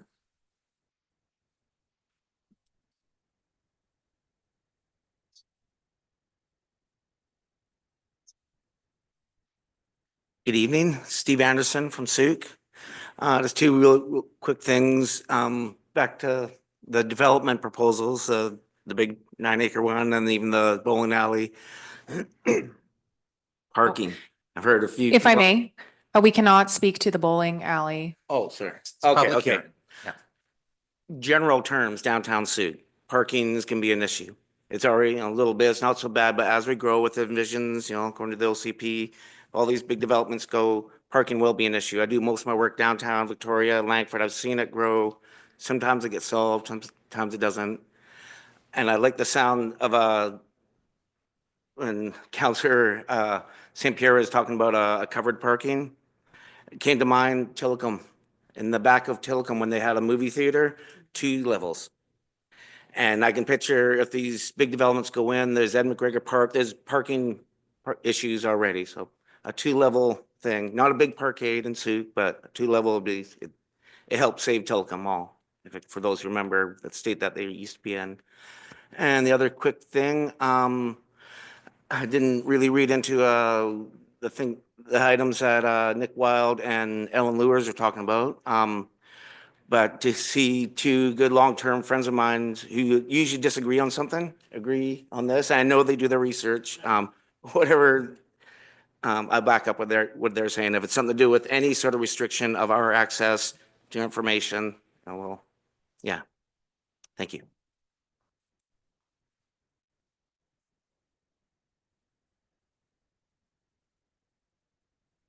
Okay, I think, Mr. Izzard, are you eager for a second go? I'm eager. Okay, bring it on. I actually So wasn't- appreciate your blog, which is a very in-depth discussion of this very issue, but carry on. No, I'm not even speaking about this issue, actually. I wasn't even going to speak a second time. Is the timer's not going? Okay. I didn't want to give myself more time than 2 minutes. Yeah, right. Sasha Izard Sanich, item 15.1. I wasn't going to speak to this originally, but as a Canadian citizen, I feel I can't. Councillor Tony St. Pierre, have you read the Canadian Constitution, particularly the Bill of Rights? The Canadian Constitution, the Bill of Rights, Section 15 has non-discrimination. So if you're trying to pass this to say certain individuals can't get information, which is a right in a democracy, democracy means the people are in charge, not the elected officials. How do you defend overturning Section 15 of the Charter of Rights and Freedoms against discrimination against individuals? I think in order to present this, you have to show, it even says in the Canadian Constitution, you have to reasonably demonstrate how this can be done in a democracy, in a democratic society. I think that the most crucial underpinnings of democracy is transparency and its accountability. And if the public cannot get access to information, we are no longer living in a democracy. You know, Aristotle had three types of government. You had democracy, you had oligarchy, and you had tyranny. In democracy, you had the power of the people.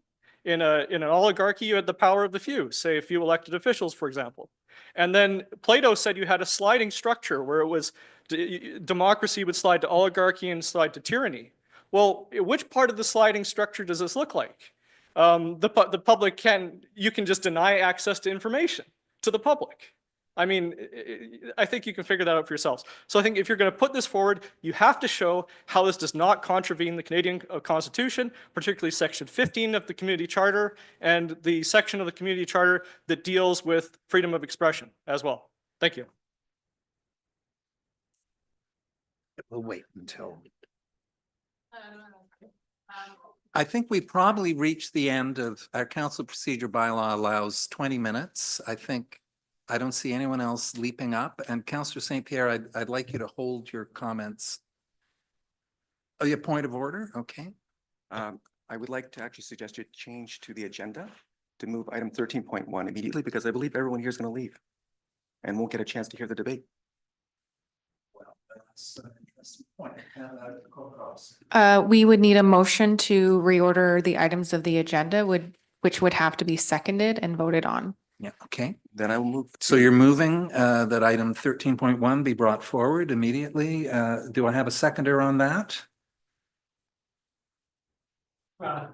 Yes. Okay, Councillor Beddoes has seconded and you've motivated. No, I have not. Oh, you haven't? Okay, please do.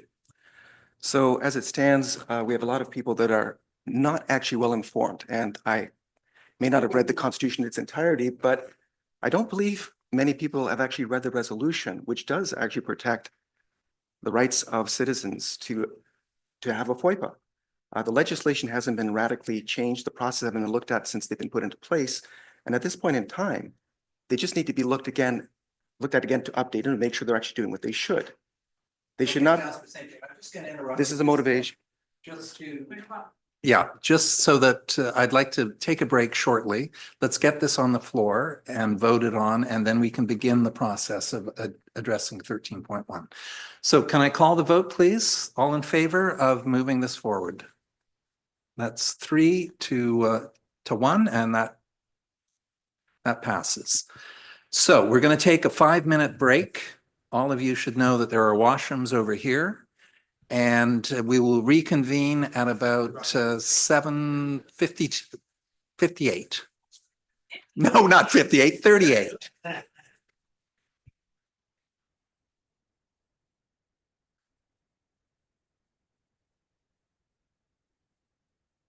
Yes.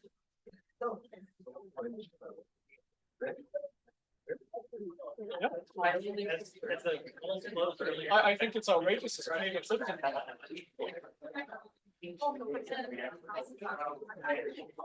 The point of freedom of information.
Okay, hello all.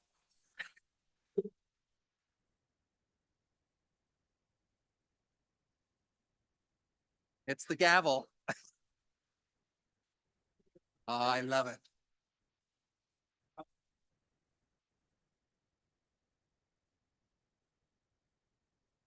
Counselor St. Pierre, break it up. If we can have everyone take their seats, please.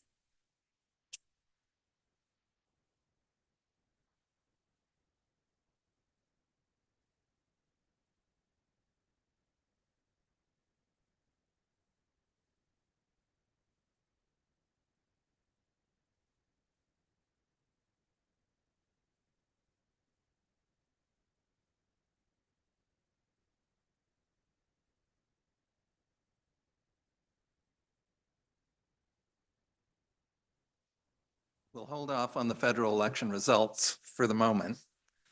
Okay, I think the Liberals have been declared victors, but we don't know whether that's a majority or minority.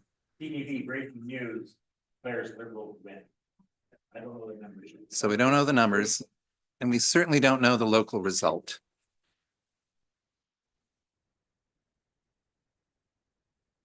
Okay. I am, so. Now we'll get on the local bit.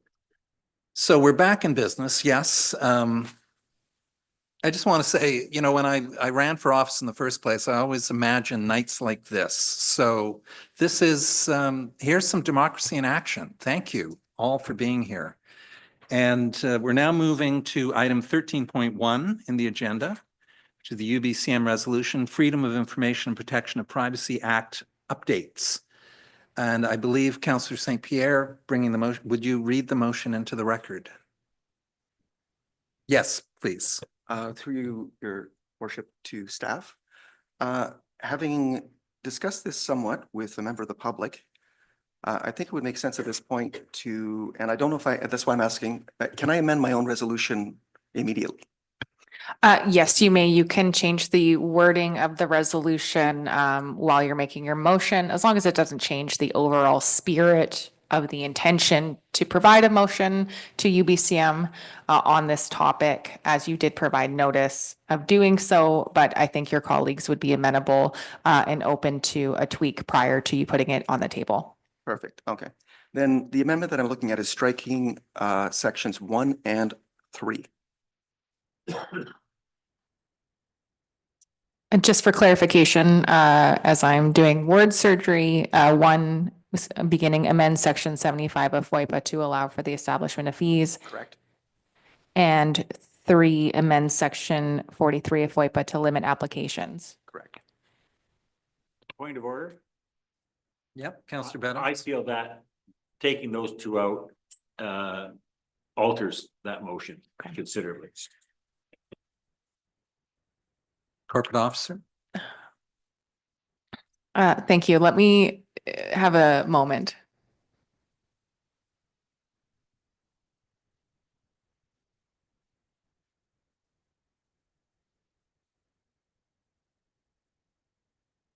I will need a second to refer to the procedure bylaw. My understanding is that a motion can be put on the floor without notice at the approval of the chair. But if you may provide me with a brief moment to double check.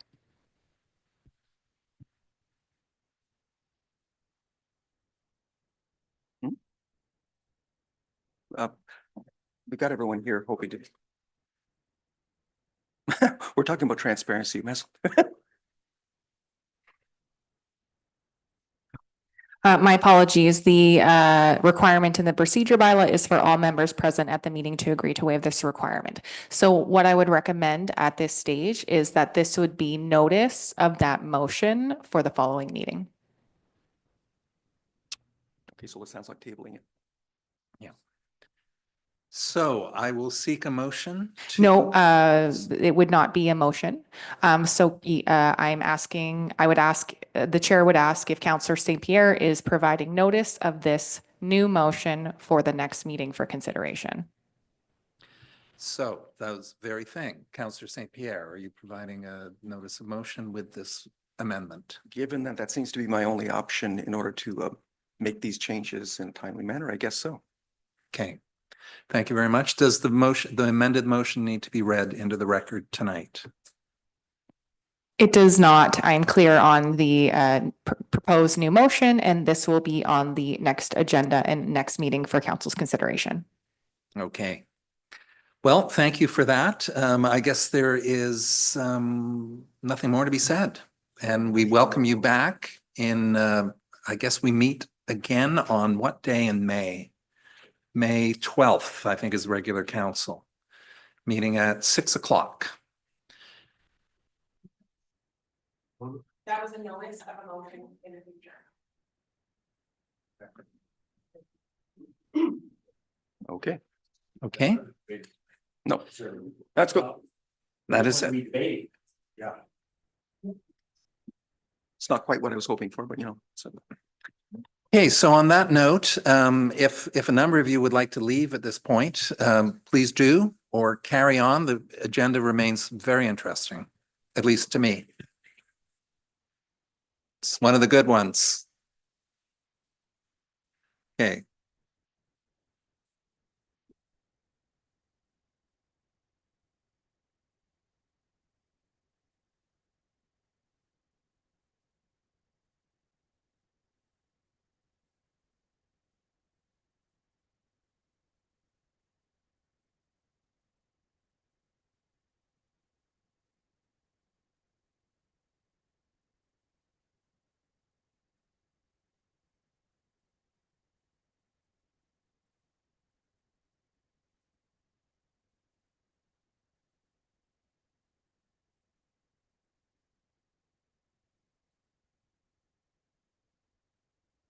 Okay, we're carrying on now. Item 10 is the consent agenda.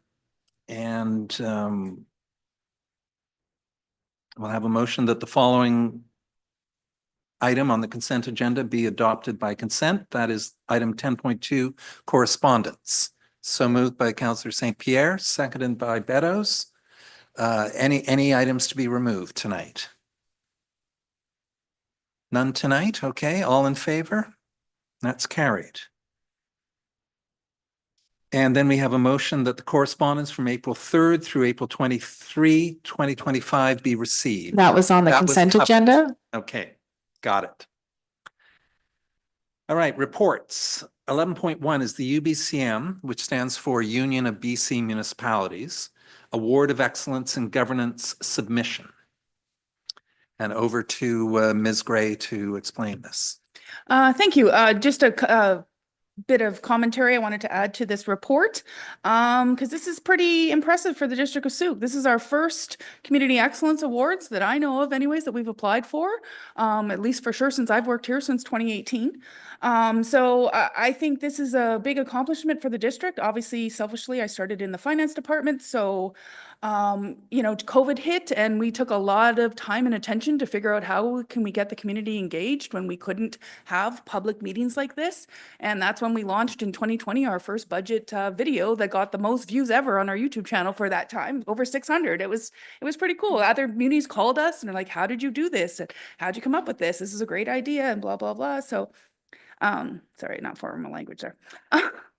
I'm just really excited by this. This has been a long time coming for the district. I'm optimistic that we should be in the running to receive this award. And it's centered around our budget process, which we've obviously just been completing. You heard from our auditors that our finances are in good shape. And in the interest of transparency, we've definitely always tried to be transparent when it comes to our finances of the district. And I'm cautiously optimistic that hopefully we'll be successful for this. And I'm just really super supportive and grateful for council for making the difficult decisions over the years to even get us to this stage, for the community, for your patience and understanding with the budget. I appreciate we all understand nobody wants more taxes, but we do try and have been trying to use this process and enhance it every year so the communities has a way better understanding of where this money is being spent.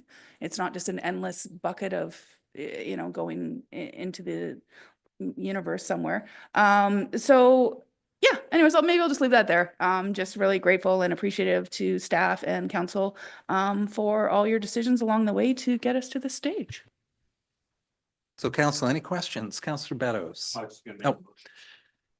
Okay, please do. Yeah, I'd like to make the motion that council support the District of Sooke's application for the 2025 UBCM Community Excellence Awards in the Excellence in Governance category for its community-informed budgeting process.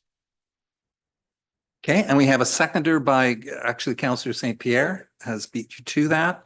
Any comments from either of you? Well, I just there what our CAO said in talking with the auditors and their report, and they were saying how much it's even improved over the 6 years that they've been doing it, this one particular auditor. So yeah, kudos to the financial staff and to the staff. Well done. Okay, Councillor St. Pierre. Also very impressed with the work of staff on all of this, but the most important thing I think is that I think everyone that's in the room right now probably has a better understanding of local government, what we do and why we do it and so on and so forth. But there's an awful lot of people that don't, and this information reaches and starts introducing. I don't know why so many of us missed this in school, but it really did happen. I had one person come to me when I was campaigning and said, I'm not voting because I rent. And I was like, whoa. So I think the information that we put out there, the education and the opportunity to engage and tell us what the community wants is so important. And I think that ongoing work and the efforts made are critical. I'm very pleased with this, especially the plain language. Yeah. Councillor Pearson, anything to offer? Yeah. I'll just quickly note, if we could time travel back to 2018 in this district, when I was trying to figure all this out, it was a deep, deep challenge. Not that I was an A student in any of this matters, but the 5-year plan back then was a spreadsheet with a collection of numbers, and we've now evolved to the point where each one of us can go online and look at a document like this, which is incredibly substantial and puts every dollar into context, very clearly demonstrates how the money is spent in this community. And then this submission, of course, is for the entirety of the budget cycle, starting with the public feedback, which will be beginning again for next year shortly. What I find particularly interesting is the What We Heard report, which is effectively a kind of state of the union address by those who are responding to the survey. And there is some very substantial directions show up in these documents. Community safety, for instance, was a significant issue for many people who responded last year, and hence our budget this year included some significant money towards fire and Not me. Sooke RCMP.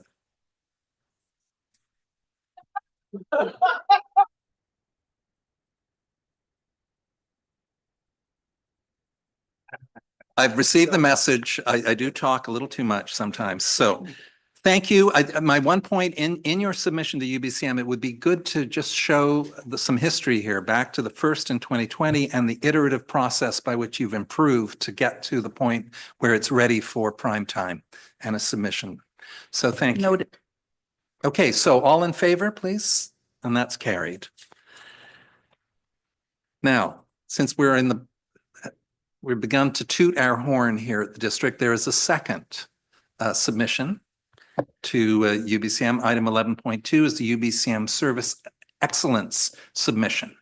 So CEO Gray, please. Thank you, Deputy Mayor. Again, I'll just be brief on this one. As I mentioned, when these awards just came out, I feel like council has made enough decisions in all of the 5 or 6 categories there was that we could apply for all categories. Christina only let me apply for one initially, but I've convinced her to let us apply for a second one this year. And this is directly in relation to engagement with our youth and the children and the school classes. And this was an initiative that started, I guess, I think a couple years ago now, and we've been just kind of learning from it and getting some feedback and expanding that every time. And it's just a way to get yes, we are the taxpayers now. Eventually, everyone's children's could potentially be the taxpayers here. So it's a way to just introduce them to what local government is like and get them to go through a little bit of a budgeting exercise. And we do some fun interactive games with them. So then again, this is just another way to highlight some unique idea we came up with to engage the youth in our community. Thank you. Questions from council? No questions.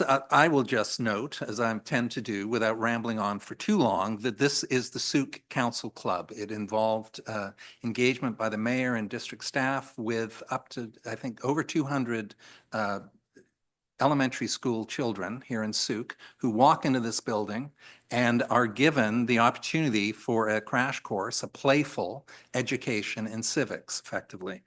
And on election day, it's really worth celebrating the fact that these young people are being inspired, hopefully, into lifelong habits. Okay, so I think this is a wonderful program, and there is a 4-page template as part of this that is absolutely applicable to all local governments. And I think this could be a really useful contribution by Sooke to keeping democracy alive. Yeah, a theme for the night, it seems. Okay, let's have I think there's a motion here that council support the District of Sooke's application for the 2025 UBCM Community Excellence Award in the Excellence in Service Delivery category for its Sooke Council Club, a civic learning lab program. So I've moved that and seconded by Councillor St. Pierre. And all in favor? Carried. Now moving on to hot topic number 2, Urban Development Institute membership, UDI. I'll begin with some staff comment at this point, or how do we play this? Sure, I can just briefly thank introduce the you. report and then turn it over to council for decision and direction. Just want to address a couple things very briefly and clarify staff are completely indifferent to this membership. We'll leave this up to council if you would like us to renew this membership or not.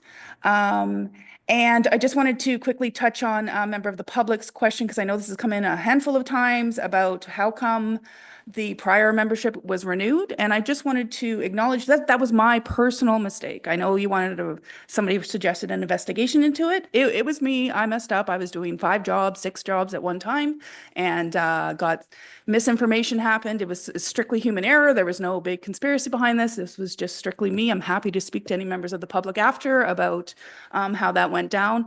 But it was strictly an honest mistake. And once that was identified, as was in due course what we thought was for this year, we did Urban Development Institute was supposed to be coming in February to talk about the current year membership before it was renewed. So that's what we're here for today. So just seeking council's direction on that. Okay, well, thank you for that, the taking of responsibility for that. I personally absolutely accept that. It is local government is a remarkably complex matter with paperwork flying every which way. And I quite understand. So there clearly is no conspiracy here, if indeed there's thoughts that any of that is going on. So we're back to the matter of UDI membership. And as was stated earlier tonight, UDI has been invited several times. They had confirmed appointments and now have said, we'll see you a little later. And I think at this point, it's worth, I think I'll save my comments and ask for comments from council or questions. Thank you. Councillor St. Pierre and then Pearson. I'd like to go directly to a motion that council direct staff to not renew the district 2025-2026 membership with the UDI Development Institute. Pearson is seconded. Okay. For discussion. So you may motivate at this point. Fine.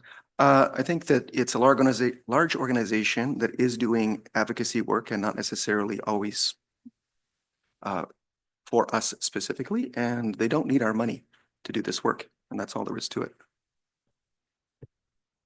Okay, Councillor Pearson. Yeah,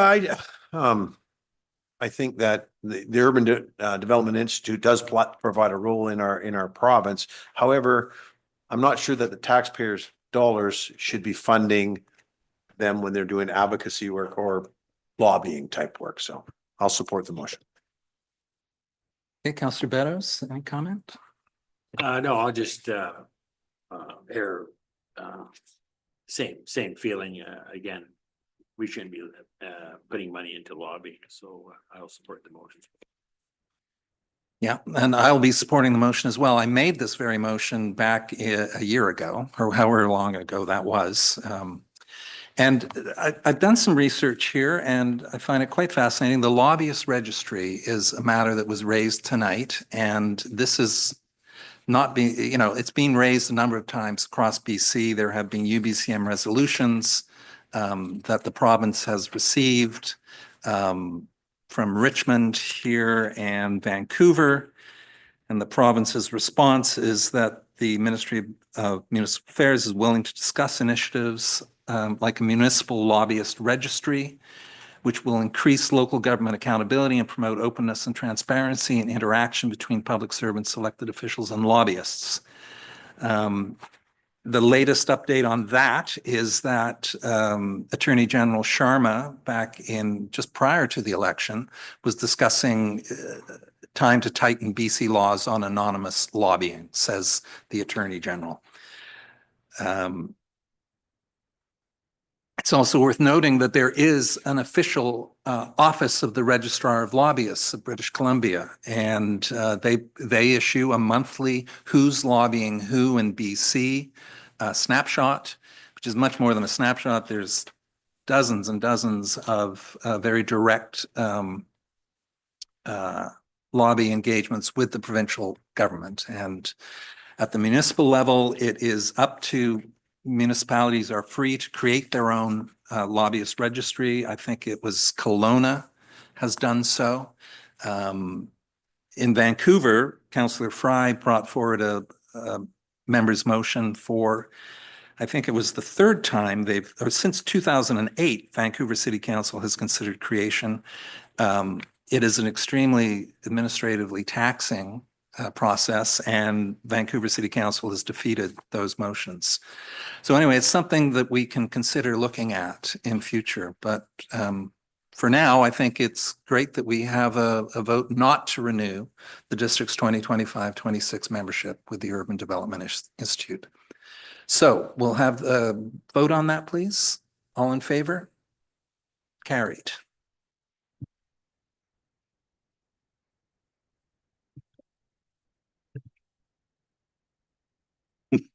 Good night. Okay. Where are we at? Okay, here's a trio of very interesting ALR applications. 7295 Francis Road, non-farm use ALR application, and over to staff for an introduction, please. Yeah, thank you. This agenda item is regarding a non-farm use application at 7295 Francis Road.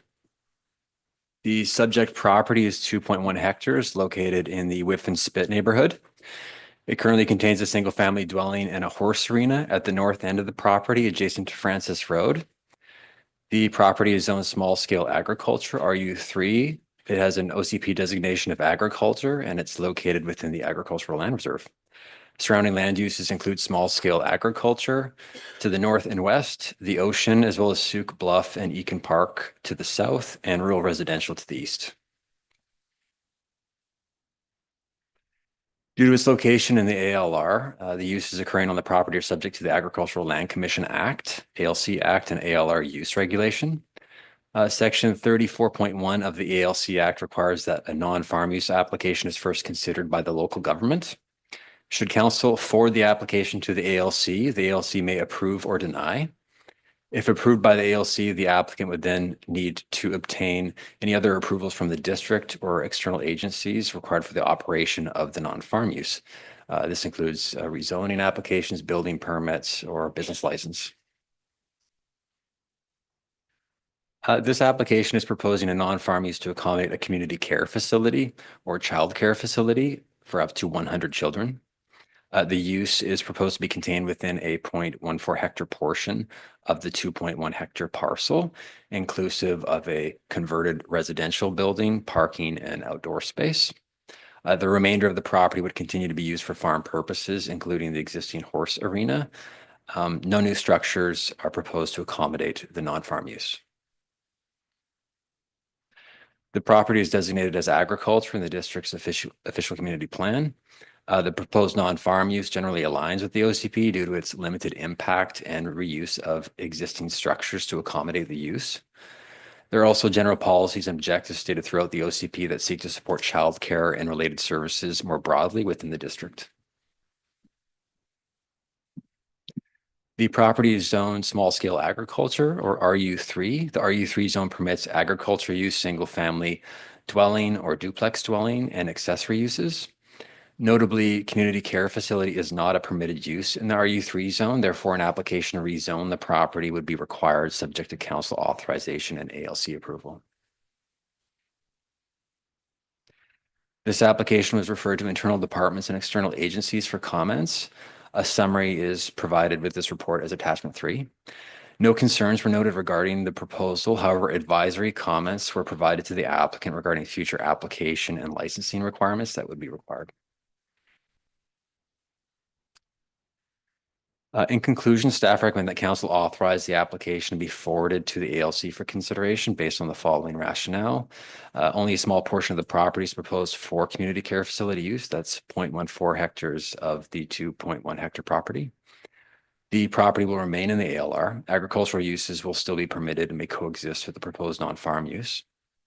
Also, the proposed use has also been identified as a critical and growing community need in the district's child care needs assessment and action plan from 2019. And this concludes my presentation, and my understanding is that the applicant is in attendance and available for questions. Thank you. Okay, thank you, Mr. Riley. Questions? Comments? Councilor Beddoes. Yeah, just a clarification, because I was asked by a resident to look into that property, sure, it's 2 years ago or approximately. My understanding that it was a riding arena and a barn or a stables. Has that, there was no house on it at that time, but has the stable been converted into a home?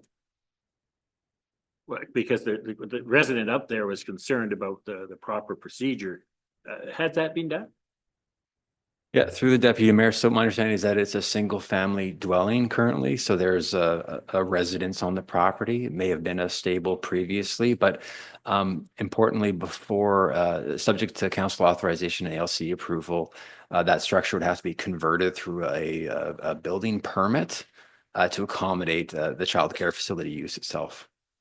But I guess through the chair to staff, you're not aware of when that was converted over to a residence from a stable. Yeah, my understanding is that it is a single family dwelling currently. That's what the building permit was issued for. Right there today, it didn't even look like it was lived in, so maybe the applicant can clarify that. Yeah. Is the applicant in the room, by the way? Ah, hello. I have.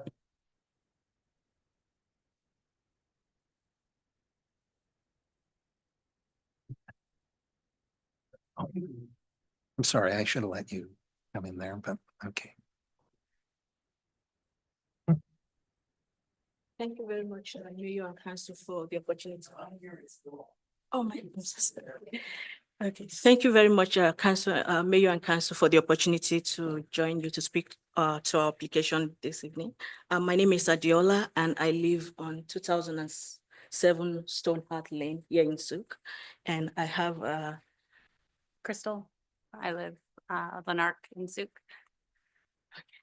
Thank you very much. So we understand we are open for questions. So yes. So Councilor Beddoes, would you? Yeah, I was just like I say, it was 2 years ago. A resident was concerned that they were going to open up a hostel there, and I inquired, and there was no building permits for a single family dwelling. It was originally designed as a stable. Am I got the right property? I mean, there's a long barn there, and then it looks like a house, but it was actually designed as a horse stable. So the horse stable is still there, the horse arena is still there, but there's a residential building as well. So if you look at the map, if the site plan is there, are able to Yeah, sure. disclose, so you will Maybe I see didn't understand it right then. there's a horse arena and it has a residential building as well. Can we get that up? So there's the stable There's a stable and there's a residential building. and There then are two there's buildings. the riding arena. I can't see it anyway, so I'm waiting for everything. Okay. You can, I think you can turn that around a little bit. Okay. Yeah.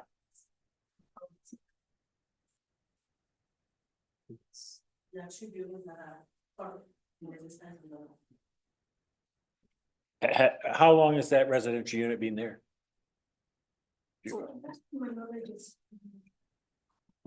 Years. At least. Yeah, okay, all right.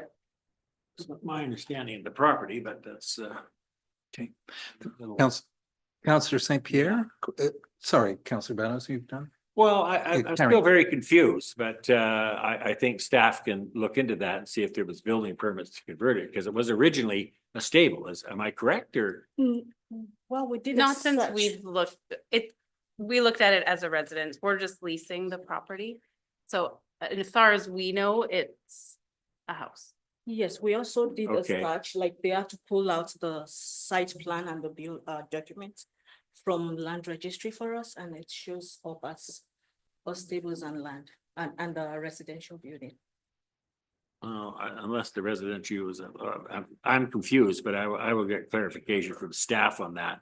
Because they would have records of a building permit for that property sometime. It was only being built 5 years ago. That's when yeah, approximately, that's when the stable went up. There's been a controversy about it. Well, And then the other one, the riding arena, and then the other one was barn for the horse, a horse stable. So anyways, it may not matter with this because you're gonna have to redo it anyways. but, Definitely. Yes, so I was just going I to was just on a clarification, when I look at what's written in these reports, I expect them to be, fairly accurate. And like I say, I wasn't aware of a residential component to that property, but we'll check it out. Speaking order here of St. Pierre and then Pearson. My question was actually for staff, so. Oh, Councillor please. Pearson wants to go first, that's fine. Okay, well, I guess I'll ask you a couple of questions. It sounds like a delightful concept of childcare on a farm. Do you intend to utilize, is childcare on a farm? I guess they'll have access to horses and potentially, or how's it going to work? Well, thank you for that great question. Well, it is planned to host the daycare facility as well as integrated livestock farming as well as vegetable farmings. We have gone through the OCP and we realized that there's a need for petting zoo in Sooke, and we believe that if we are permitted to use the non-farm, if we are approved, if the non-farm use application goes through, by having the livestock farm in the arena, that would provide the opportunity for children to have social interactions with livestock. And the livestock we are looking at chicken, rabbits, goats, and sheep. We may expand to have one or few horses in the future, but for now, this is our plan. So that is what's Smaller. Yes, that's Smaller animals. Yes. And also Yeah. gardening, like to have the children kind of learn agriculture and, gardening skills as part of the programming and have like the vegetable gardens as well on site. Now I do have a question and a comment. You might want to, have you considered bees? I would love to be. She's raised us. We've actually run school programs on our farm and Okay. the bees were a big hit with the kids. Yeah, I So, think just saying. bees would be amazing. Yeah. Thank you. Yeah, if no further questions from council, a few applicants, thank you. And a couple of questions are going to staff. Councillor St. Pierre, you had a question for staff. Yes, it was more of a clarifying question in terms of the process. So my understanding is that right now there's a pre-existing structure. Chances are, because it's going to be used as daycare, it'll need modifications. That's where the building permit comes in. But right now it doesn't have the zoning for the uses that are being requested or being anticipated. So we're looking at asking the ALC for a variance so that we can then rezone to allow those uses. Is that correct? But we're not actually looking at any new building or any loss of arable land, which means the ALC is not necessarily going to be as concerned about what's happening as at least the theory. Can you confirm that for me? Yeah, through the deputy mayor. So, yeah, the use would be contained within that 0.14 hectare portion of the property, which currently contains that single family dwelling. Right. That's what we'll call it for now, at least. And yeah, it would be a conversion for a building permit. So that would occur after council authorizes this application to proceed to the ALC for consideration. They'll get the application, review it under their regulations and their policies. If they choose to approve it, then the applicant would come to the district and then rezone. This rezoning application would come back to council for consideration. We'd likely process that like a site-specific text amendment. We have a precedent example here in the district as well on ag property within the ALR for childcare facilities. So something of that nature. And then once zoning is approved, then a building permit. Perfect. One thing that I would note is that the regulations that govern the ALC do actually allow educational facilities on farmland for agricultural purposes. So a farm school might actually fit under that particular category. And so that'd be worth including in the application, I think. Okay, thank you. Councillor Pearson. Yes, through the chair to staff. And mine are procedural questions as well. So we're asking for a non-ALC use on ALC property, but it's going to be contained within the same structure. So we're not reducing ALC. So it's just the use. Is that what we're actually talking about? Like they're allowed to have a house there, but they're not allowed to have a daycare in the house. Is that what I'm understanding? That's correct. And the ALC governs that? The ALC would govern this, yeah, because it is a substantial operation. It's a community care facility. It's not a childcare facility occurring within a single family. It's a complex care facility. Is that what we're talking about? It's a community care facility would be the name of it. It's not a home-based business. This is a standalone operation. Okay, I'm kind of confused by that. And so the process then is that, so we get this to the ALC, they either deny or approve the use, then it's got to come back to us for rezoning? Correct. And then a DP, okay. I'm just thinking about the journey, because the ALC took a bunch of land out right around that area because it wasn't suitable for farming. And I don't, like, this was right across the road and it's the same kind of. I don't have any more questions. I'm a little bit more confused now. Thank you. Councillor Beddoes. First of all, I don't have a problem sending this to the Agricultural Land Commission for consideration, but I do expect the application to be accurate. And I would ask staff to check on that building to make sure that it is actually a residence. Because if you put it in your application to the ALC, that is a residence that is going to be converted as opposed to a stable or a barn, that can make a fairly big difference. And I just want to be accurate because I'm surprised if it's a residence, but I could be wrong. I'm just asking you, please do your homework and check and make sure that's right. Other than that, I don't have a problem with the use. So I'll be voting for it. Okay. All right. I think we may be in the position of making a motion. Who would like to move this? Councillor St. Pierre, would you read this into the record? Will. The council authorized the non-farm use application to proceed to the Agricultural Land Commission for consideration regarding a proposed community care facility at 7295 Francis Road, legally described as Lot 4, Section 17, Sooke Land District Plan VIP 19645.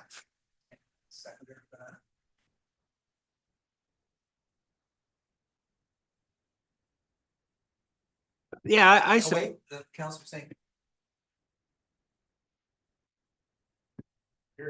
No, go ahead. Okay.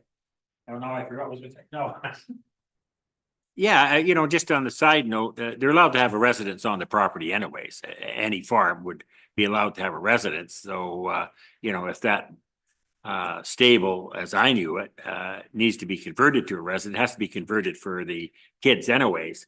So I don't see it as a big stumbling block. I just want to make sure that staff has it accurate when it goes to the Agricultural Land Commission for your benefit, because you don't need any of those little errors. So I'll support that motion. Okay. Any further comment? I have a lot of thoughts. No, I have no further comments. I'll support this going to the ALC. Yeah. Okay, and the mover has a comment. Yeah, the one further comment that I would make is that from the LC's perspective, by taking the residence and actually converting it to a community care facility, they're essentially allowing you to build another residence elsewhere. And on top of that, a secondary residence. So that would be actually likely the sticking point. I don't know how you want to address that in your application in terms of your plans and so on and so forth. But if I was one of the commissioners, that's what I would be telling you. Okay. Okay. So I'll just close out by being a bit of a cheerleader here and saying thank you very much for bringing this big idea forward. As we learned through the childcare needs assessment, Sooke is a childcare desert, as it's known formally, and there are many communities that are childcare deserts, but an action like this would be a tremendous relief for so many parents in this community. So thank you for the big idea. I live in the neighborhood, and that used to be a second growth forest. And it's always been a bit of a mystery what was happening there. So great to get clarity, and I wish you well with this process. So we'll have the vote, please. All in favor? And that's carried. Thank you.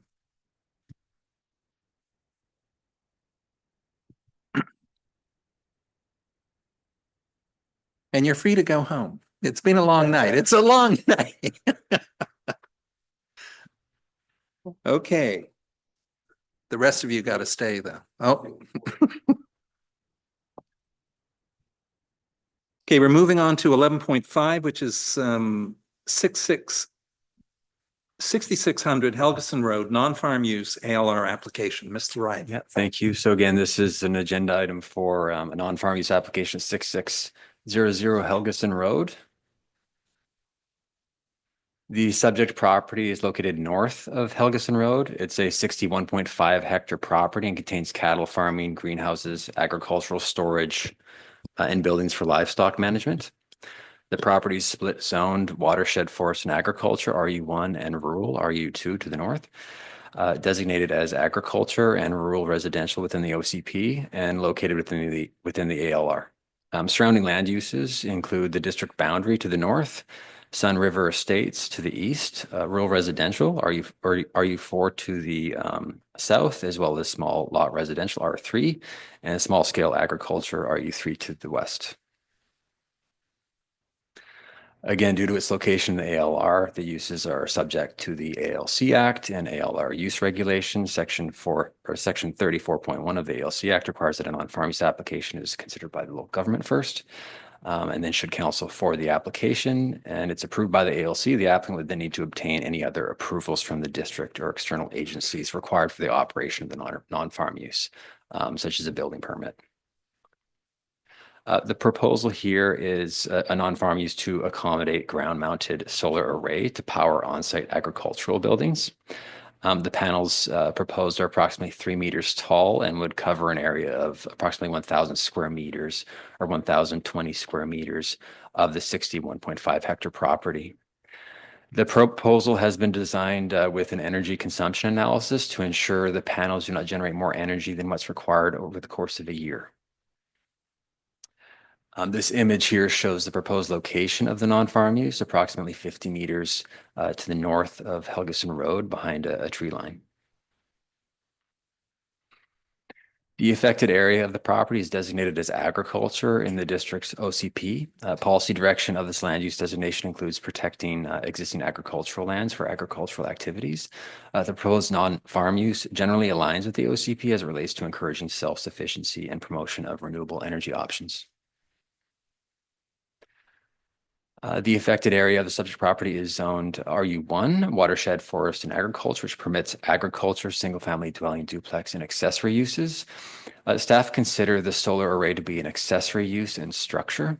The solar array structure is anticipated to meet zoning regulations for setbacks, coverage, height, but will be reviewed again at time of building permit, subject to council authorization and ALC approval. So this application was referred to internal departments and external agencies for comments. A summary of those comments is attached to the report as attachment 3. Notable comments include those from the district's building department, who confirmed a building permit would be required, as well as the Ministry of Agriculture, who questioned the primary use of, if the primary use of energy produced would support agricultural uses or be sold back to the grid. In conclusion, staff recommend that council authorize the proposed non-farm use application to proceed to the ALC for consideration, given that the solar array is considered accessory to farm uses occurring on the subject property and is consistent with the permitted uses of the existing RU1 zone. Minimal disturbance of the property is required to accommodate the use, and the solar array also meets various sustainability related goals and objectives as per the district's master plans and bylaws. This concludes my presentation, and I believe the applicant is also in attendance for this one. Thank you. Thank you. Council, we have Councillor Pearson and St. Pierre.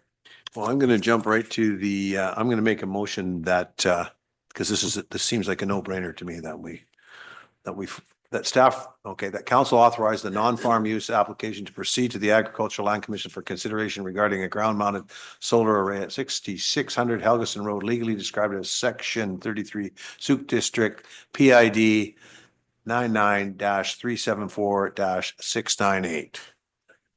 That's Councillor Beddoes. Yeah, I think this is innovation and, providing energy on site, and it's minimally invasive. So no, it's a good idea. Thank you. Councillor Beddoes. Ditto. I thought the same thing. It's energy used on the farm. They're going to put a greenhouse on there, grow food, and we don't have to ship it up from down there. Councillor St. Pierre. I'm also in support of the motion. I've looked at this particular concept myself before for a farm, and I think that one of the things you could consider to make it even more appealing to the ALC is if you separate the panels even a little bit to allow basically your sheep to do your grounds maintenance around your panels. The grass will grow faster because of the shade, because it's getting really tough on the grass these days. It'll actually increase the productivity of the land and doesn't actually reduce the agricultural potential, actually enhances it while making electricity. So you can actually really just have your cake and eat it. Okay, yeah, I'm in favor of this as well. That is one of the most beautiful vistas in Sooke. That particular property looking north is magnificent. I'm delighted to see more solar panel uptake in Sooke. So we'll have a vote on this, please. All in favor? And that's carried.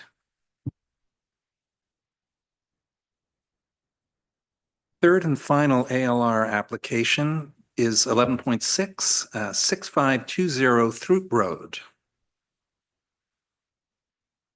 Yes, thank you. So the subject property is 14.9 hectares located north of Throop Road. The parcel is owned by the school district and contains Poirier Elementary and Journey Middle School, a storage yard, as well as the current skate park within a 0.26 hectare area of the property located southeast on the site. The property has an OCP designation of agriculture and is located again within the ALR. However, it's zoned community facilities, which permits institutional use and all the uses that currently exist on the site. Surrounding land uses include Sun River Estates, an ALR to the north, the Manuel Creek Golf Course and Sun River Estates to the east, rural RU2 and ball fields to the south, large lot residential R1, small lot residential R3, and low density multifamily RM1 to the west. The school district, as I said, is the owner of the property, but it leases the 0.26 hectare portion that contains the existing skate park to the Capital Regional District.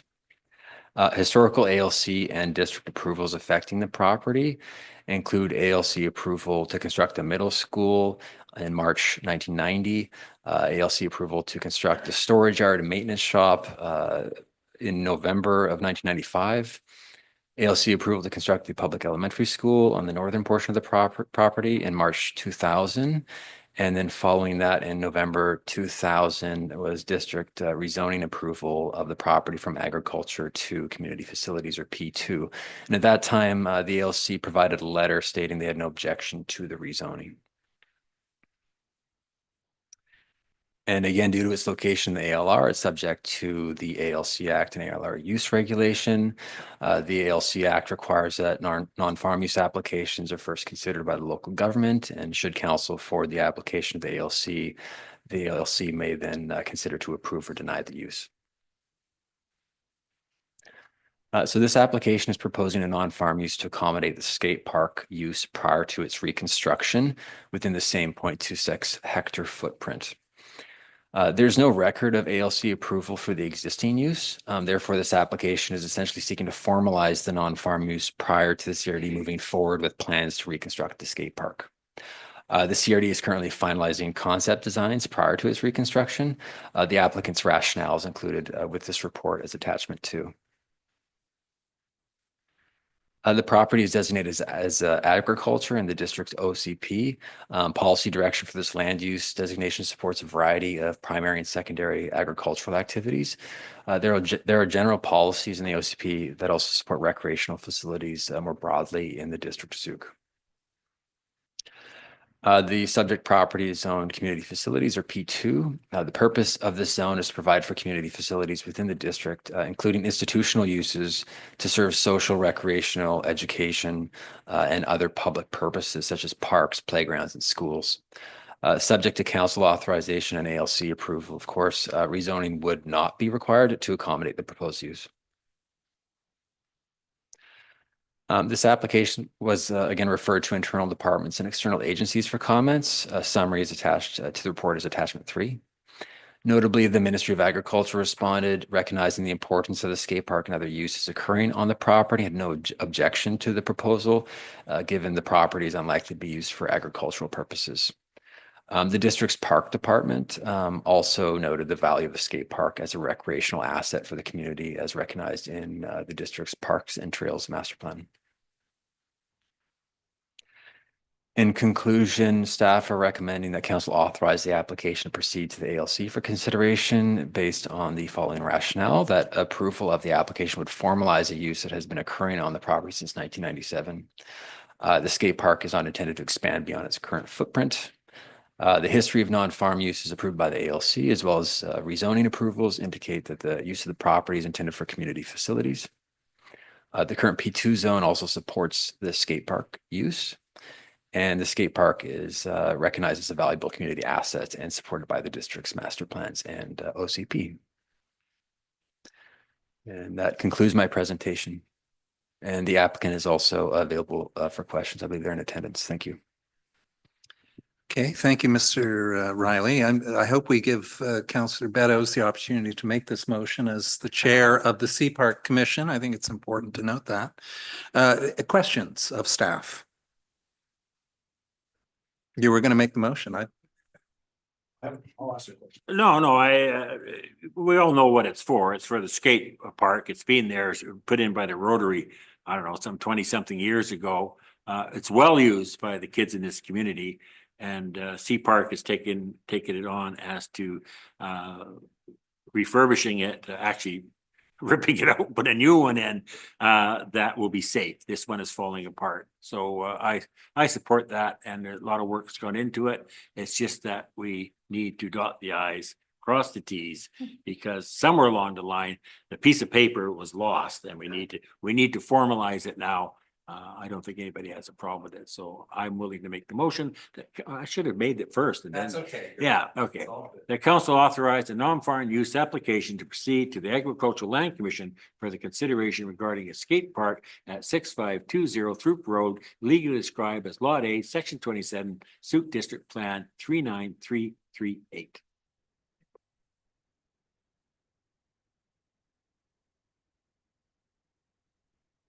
We're just making sure that what's already there is, and gonna, we'll make sure it keeps on being legal. That's it. It's, Councillor Pearson?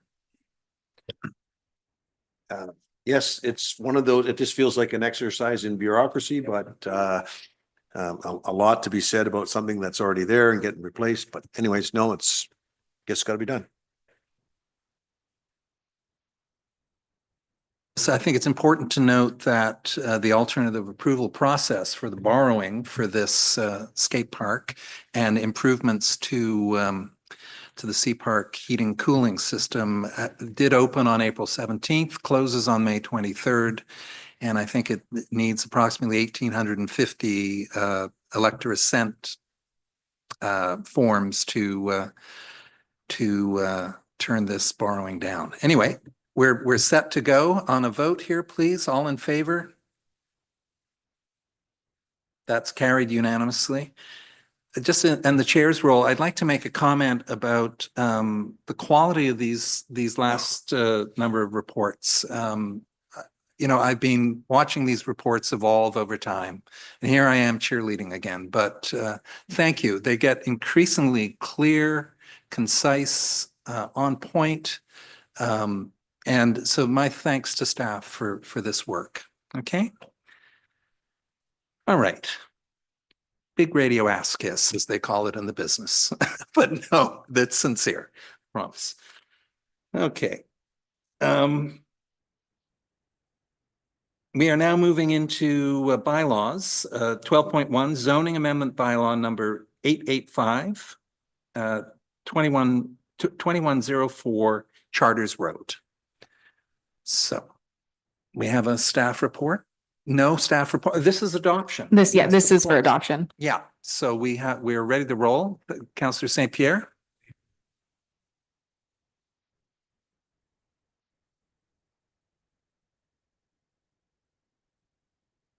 That council adopt the bylaw cited as zoning amendment bylaw number 885-694, 2023. And that's seconded by Councillor St. Pierre.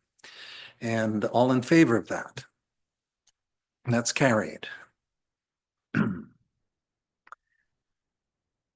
we have item 12.2.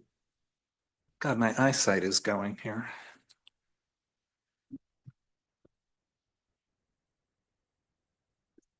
Excuse me, 6557 Clairview Road, zoning amendment. Now this requires a staff report. Thank you. It does, yeah. Thank you. So this application is regarding the proposed zoning amendment at 6557 Clairview Road. The subject property is 0.14 hectares located just east of the town center and approximately 165 meters south of Sooke Road. Existing uses occurring on the site include duplex dwelling constructed in 2021. The property zone low density multifamily 1 or RM1 and designated as community residential within the official community plan. Surrounding land uses include large lot residential to the north and west, Sooke Basin to the south, and tent lot residential to the east. This application is proposing to rezone the subject property from RM1 to R1, that's large lot residential, to accommodate the conversion of the existing duplex dwelling into a single family dwelling with secondary suite. The owner's intent is to operate a vacation accommodation unit in the suite while remaining the principal occupant of the dwelling. While the dwelling was originally constructed to a duplex standard in accordance with the BC Building Code and district regulations, Unit B of the duplex is under 90 square meters, which would meet the size requirement for a secondary suite. The residential building as constructed includes 2 duplex units, 1 building, 2 units. Unit A being 264 square meters or 2,842 square feet, and Unit B at 53 square meters, approximately 578 square feet. The proposed zoning amendment from RM1 to R1 is consistent with the existing community residential land use designation, which is intended to accommodate a variety of low to medium density residential developments up to 50 units per hectare. For zoning, this includes small scale multi-unit housing zones, so R1, R2, and R3, as well as the low and medium density multifamily zones, RM1 and RM2. No OCP amendment is required to accommodate this proposal. This table provides a comparison of the RM1 and proposed R1 zones. Notably, the RM1 and R1 zone both permit duplex dwelling. Therefore, rezoning the property would not result in a legal non-conforming use. To clarify, highlighted in green on the slide, duplex is permitted in the RM1 zone, but it also is permitted as a form of small-scale multi-unit residential dwelling listed under the R1 zone. The rezoning to R1 is proposed to permit those uses highlighted in red on the slide, including single-family dwelling, secondary suite, and a vacation accommodation unit, which is permitted in R1, but not in the RM1 zone. Other differences between the zones is the permitted density and number of principal residential buildings. For example, the RM1 zone includes a max density of 30 units per hectare, whereas the R1 zone limits the number of principal dwellings to one regardless of lot area. This application was referred to external agencies and internal departments for comments. No concerns were noted specific to the rezoning proposal. However, advisory comments were provided, including those related to anticipated future application processes. A summary of those comments is included with the report as attachment 4. In accordance with the Local Government Act and the District's Development Procedures Bylaw, number 900, a newspaper advertisement was published in the Sooke News Mirror for 2 consecutive weeks prior to first reading. Notification was also mailed to property owners and tenants within 100 meters of the subject property, and a notice of application signage was installed at the front of the property. In conclusion, staff recommend that council give first, second, and third reading to the proposed zoning amendment bylaw based on the following rationale: that the R1 zone is consistent with the OCP's community residential land use designation. The existing duplex is permitted in both the RM1 and R1 zone. Therefore, it wouldn't be creating a non-conforming use if conversion was not pursued.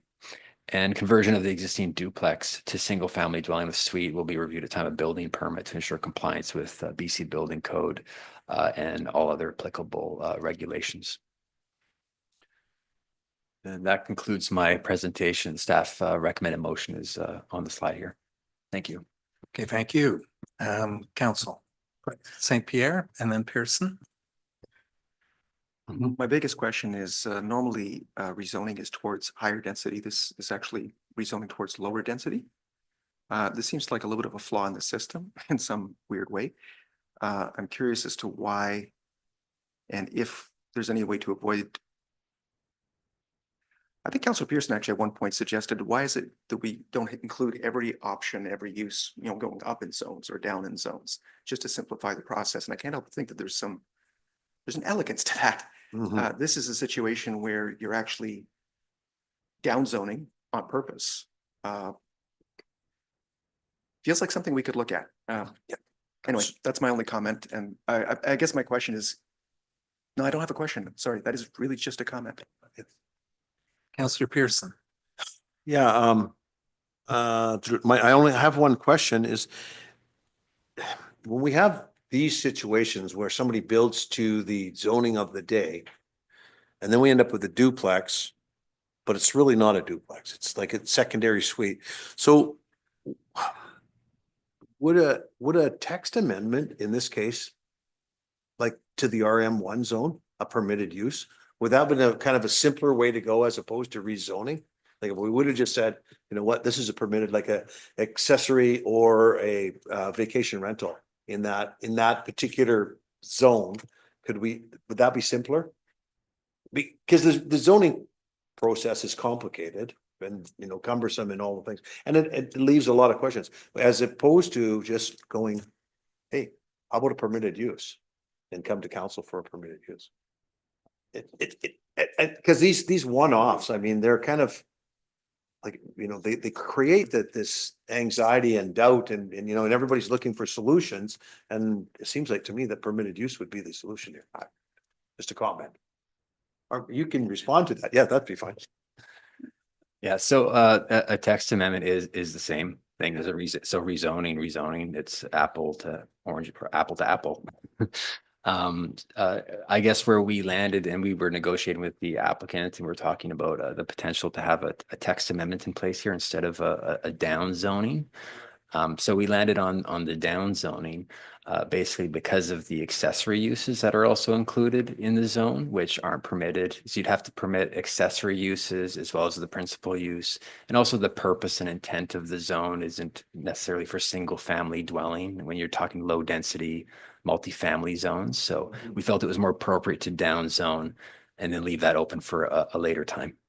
Yeah, and I can follow that logic. It's that, when we're looking at density increases and we've got SSMU and all of these things, we're looking for that and accessory suite or whatever they call the detached suites and all of those things are going in all permitted in all zones. So it's kind of anyways, it feels cumbersome to me, but I will make the motion that council give first, second, and third reading to zoning amendment bylaw 923-600-110-2025 to rezone the subject property legally described as Lot 1, Section 72, Sooke Land District, Plan VIP 67570-655 Clairview Road from low-density multifamily RM1 to large lot residential R1, and that council direct staff to schedule an amendment to the bylaw for adoption, subject to it receiving approval from the Ministry of Transportation and Transit, MOTT.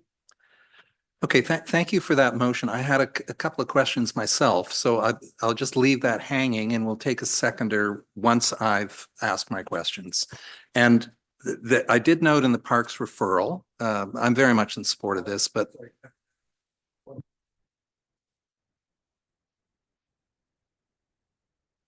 okay. Corporate officer. Thank you through the chair. Absolutely, council can ask questions even if the motion is on the floor. Debate is encouraged and questions are encouraged before, but there is absolutely nothing prohibiting. Okay, seconded by Councillor St. Pierre. No, actually, the motivator needs to go first. Well, I don't know, but I'm calling it that way. I think the presentation was succinct. I think it's, it's clarifying a use that takes, it puts something into a category that will actually work for the homeowner in the intent and the spirit of it, the way the house was built. So anyway, that's my. Thank you. St. Pierre. I'll stick to my previous comments. It's unfortunate that it's even necessary, but it does seem to be necessary and it'll get the job done from the homeowners. So that's the way it goes. Okay. So my couple of questions, one related, the parks referral does note that district staff encourage the revegetation of a portion of the property with native species. So I trust that would be part of, I don't know if that can be formally requested or required. Can I have an answer to that? Yeah, so we strongly recommended to the applicant when they came in. So rather than a forceful requirement as part of a zoning condition, for example, we've suggested the revegetation instead. And just in terms of that future development, so at some point in the future, the district may request a 5-meter statutory right-of-way from the marine high water mark for a future public trail or boardwalk connection. But that is a footnote for future consideration. Yeah, correct. Okay. Yeah. All right, so let's have the vote, please. All in favor?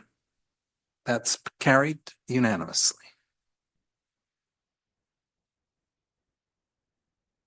All right, 12.3 is the property tax rate bylaw number 924. And I believe that's a straight adoption. Yes, so I'll move that council adopt the bylaw cited as property tax rate bylaw number 924/2025. Seconded by Councillor St. Pierre. All in favor? Yes, carried. 13.1, we've tabled for the May 12th meeting. Correspondence requiring action. 15.1 is Environment and Climate Change Canada Asphalt Code of Practice, which I pulled and will speak to. This is a very super technical memo from Environment and Climate Change Canada with two very specific asks of local governments who wish to reduce volatile organic compound emissions from new asphalt. So I guess the question is that these practices possible? Can I ask staff whether it could actually be a current practice? I don't know. Through your worship, I can confirm with the engineering staff and just report back on the next time this could be an option in one of our procurements. We don't have any active procurements, I don't believe right now for asphalt. Okay. But we can definitely keep it I under think definitely worth consideration. looking into, given that, Sooke is home to Butler Brothers, produces Canada's cleanest and greenest concrete, as they advertise. It's also worth noting the city of Langford has a low carbon concrete policy that they developed back in 2021 under Mayor Young, and it was designed very much as a model bylaw that could be adopted. So I'm not going to make a motion to make that happen, but I trust staff will explore that. Okay, so I'll move to receive that for information, please. Seconded by Councillor St. Pierre. Favor? Yes. Okay. 15.2 is Sooke Transit Service, and I too pulled this one. This captures a correspondence thread launched by Sooke resident Peter Stocco.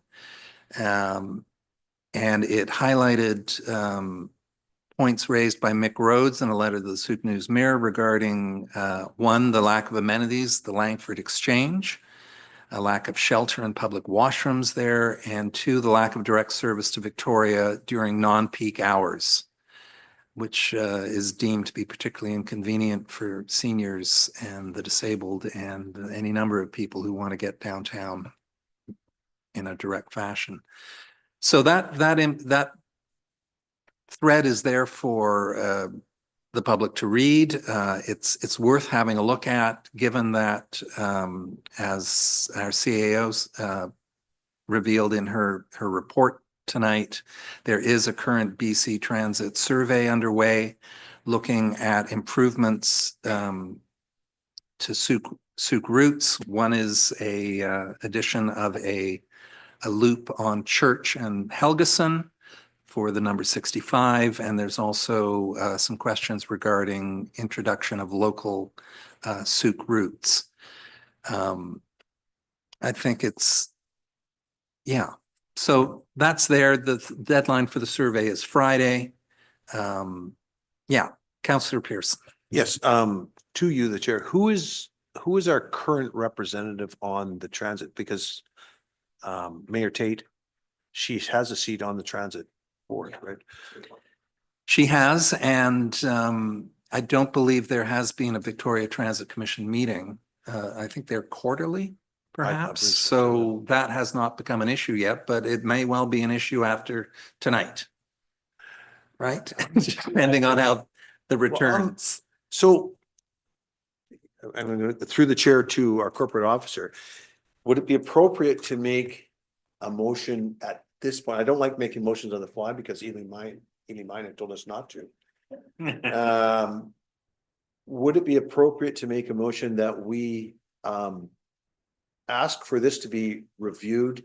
Like, I mean, outside of the survey, I think that we as a district, these are bona fide concerns. Yeah. And I've heard them over and over again, like that you have to go into Langford Exchange, which adds another 20 to 25 minutes onto the commute to go to that Langford Exchange, because it doesn't come back there and you got to catch another bus. So I don't know. Anyways, question is through you to the corporate chair. Is this an appropriate time for me to make a motion that we ask staff to draft a letter to review that? Thank you. I was wondering, my question. I was wondering where that was going. Absolutely, this is on the agenda and it is certainly open to council's direction to do so. And in my lesson from Ely Mining, could I make a motion that staff prepare a appropriate motion for the next meeting for us to consider? Sorry. Certainly, we would call that a notice of motion, and it would be your motion. And I think you articulated that very succinctly. But you would like it to be a notice of motion for the next meeting for consideration, as opposed to That's a tough. motion on the fly? Yeah, I don't want to make a motion on the fly because again, there's a lot of information in that letter that speaks to a lot of concerns that the residents of Sooke, not just the author of that letter. So I kind of trying to articulate where could we benefit that at the next meeting? Certainly. So I'm hearing you would like to make a notice of motion and that the motion would be to direct staff to prepare a letter to the Regional Transit Commission outlining the concerns as outlined in this letter. Yes, and I would like to have the input from the council table. Because I think collectively we have a lot of suggestions and ideas and perhaps reach out to the mayor to find out, because she also fields a lot of those calls and has a tremendous amount of experience. So I want to make that. Certainly, and as we've seen tonight, that would be amenable if your peers would accept any amendments at that meeting. So certainly the notice of motion is going to be recorded in the minutes and will appear on the next agenda for consideration. Thank you. So the notice of motion has, we need a seconder for that? No? No, Okay. notice of motion can be provided by any council member as a notice for consideration at the next meeting. Okay, so done. Okay, so I'm off the hook with my letters, but 15.3 is Mike and Kathy Hicks, MRDT tax response pulled by Councillor Pearson. Exactly. I would like this to be received for information. And it talks about the percentages that other municipalities have. We have heard the rationale. We've already adopted the MRDT. I know this is sort of after the fact. I just would like this to be received for information.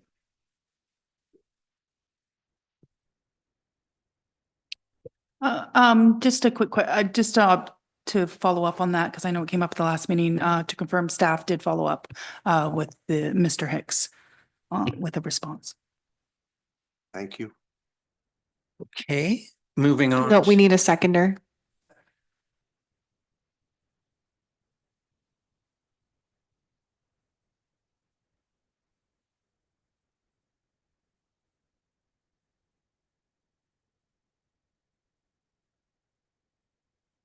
If 15.4 and 15.5 are connected, but we'll begin with 15.4, Kelly Chartier, Phase 6 Throop, and I'm not sure who pulled this. Councillor St. Pierre.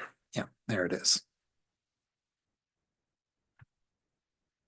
Sorry, I believe I may have pulled both of them. I'm not sure.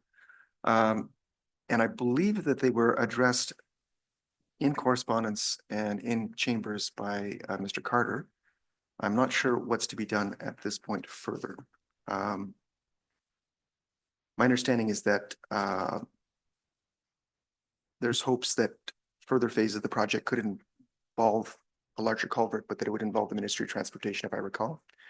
I don't, or it might require direction from council if we wanted to, throw the project back into a design phase and look at, I think it was $500,000 in cost. 500 to $1 million. So that's sort of where it stood. And as I said, I believe it was addressed to some degree, but I did want to bring it forward. And I wanted to make sure that, and I think there were some assurances from staff that as we move forward, if the possibility comes up, we should make every effort to actually put in an appropriate culvert. But I think the message has been received, and I'm not sure what else needs to be done. So. Okay. I do have a copy here of Mr. Carter's response to Mr. Wright and I think Ms. Chartier. And indeed, it does state very clearly that the large wildlife culvert on Highway 14 west of the museum would need to be considered by the ministry independently, or at the time there were future plans to rebuild this section of the highway. And at this time, there are no plans for Mott to rebuild this section of their highway, even though they've talked about it. Yes. Yeah.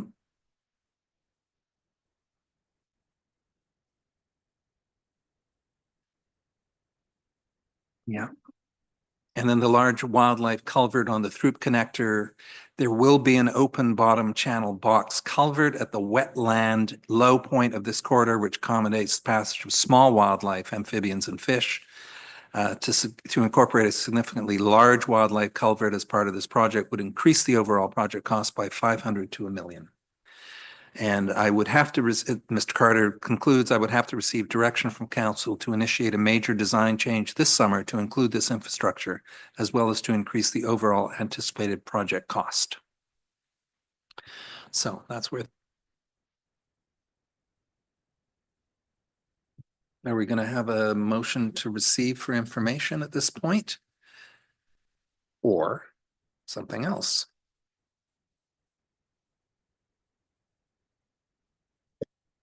Like Councilor Beers, I'm not ready to make a motion on the fly on this one in terms of, for example, giving staff direction to put in a culvert with unknown costs and unknown consequences.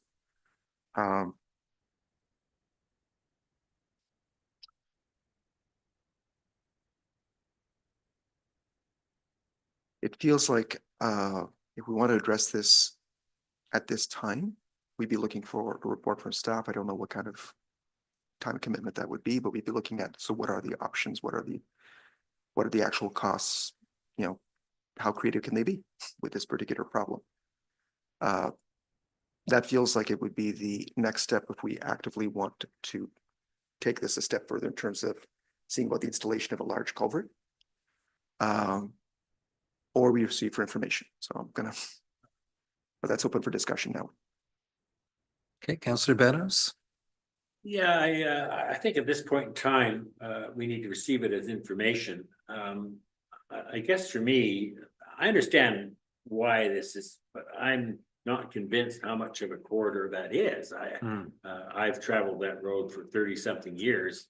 I've seen a black bear down in the swamp, but I've never seen anything cross there. And where I live, we always see a few critters on the road. I've never even seen anything there. So I'm not saying that we don't do it in the future. I just say that we need more information on exactly from a wildlife expert to see. I mean, that's a pretty boggy area. I don't know what big animal will cross there, but I think there's more information needed. I'm not ruling it out, but I would want more information before I'm willing to commit $1 million to that. So I'm going to make sure it's necessary. Okay, this subject is going to come up repeatedly in the months ahead. So, not this subject, but the bypass, of course, and the referendum. So let's keep this top of mind, receive it for information tonight. Thank you, Councillor Beddoes. Councillor seconded by Pearson. All in favor? Carried. Okay, no items have been removed from the consent agenda. Number 17, we have a rise and report on the Board of Variance appointments. So in accordance with the Local Government Act, Council made the following appointments to the District of Sooke Board of Variance. So that's Frank Work, Jeff Holm, and Stan Dusick. Duick, good old Stan. Thank you. Good to have him back. Okay. He certainly knows his stuff. Yeah, all of Yukon, I think, took charge of it at one point. Okay, council verbal reports. Anyone with something to say tonight? Council Pearson, Beddoes, St. Pierre.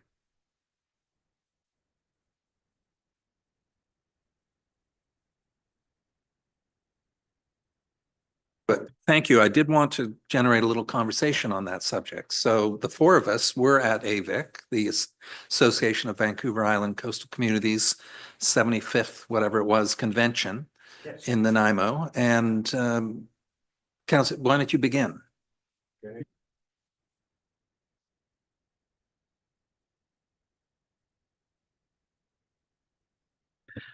On Friday, I found the information session, and even though I got there at the tail end of Vaughn Palmer and I think what his name is. No. The two reports. Keith Baldry and Vaughn Palmer. I found that was very informative, the way that they looked at politics, the evolvement of the way people communicate and the way that we're addressed as politicians and how that's become aggressive in nature and all. I thought their introduction to AVICC was pretty amazing. I attended several workshops. One that really stuck out for me was the do something small and think linear, and you can have big impact. And the example that in my group that I was with was buying a van in Tassus because they don't have a grocery store, and lots of people are aging in the community and have big houses, and there's not a supply of houses, and there's no place for them to downsize. So they're getting kind of strapped in their houses because the houses are not worth in Tassus to go somewhere else into a different market. So they're kind of stuck in their house. But this van takes them to medical appointments, brings groceries in from the outside, gets a sense of community around just by buying a van. And it was pretty cool how it hit all of the points that were in that. So lots of good sessions, lots of good communication. The resolution sessions, I sit there sometimes for all that time, and I'm always amazed at how creative other places and other communities are about the resolutions, but also how similar they are on Vancouver Island, the issues that they have, downloading from the provincial government, the federal government, healthcare, affordability, seniors aging. So it's always a good networking session. So I don't have really much more of a complex. Well, why don't we keep circling around here on AVIC as Yeah. the theme for this conversation? Yeah. Councillor Beddoes. Yeah, I just wanted to, I'll let Councillor Pearson, I almost called him Bateman there for a minute, sorry. Yeah. St. Pierre's okay. Again, when these two old crusty news guys that have been around for 100 years, probably as long as Kevin and I, he said one thing to watch for, and that's the demise of the local newspaper in your community. Right. That we are lacking good news coverage on local events. If you get it off the blogs and all these other things, it's always terribly biased. So he said that's a sad part of our democracy is we're losing our little local newspapers. So I plan to support mine. So yes. Other than that, it's always good to hear. It's so many similar stories from every new municipality, usually about the province dumping down on us. One thing I did realize is in Nanaimo, having a look at our homeless situation and having a look at their homeless situation, we're pretty darn lucky. Yeah. It was amazing. The number, I think they had, what do you say, 800 and something in that community of theirs. I think we have 35. I'm not sure. Maybe you could get those numbers better.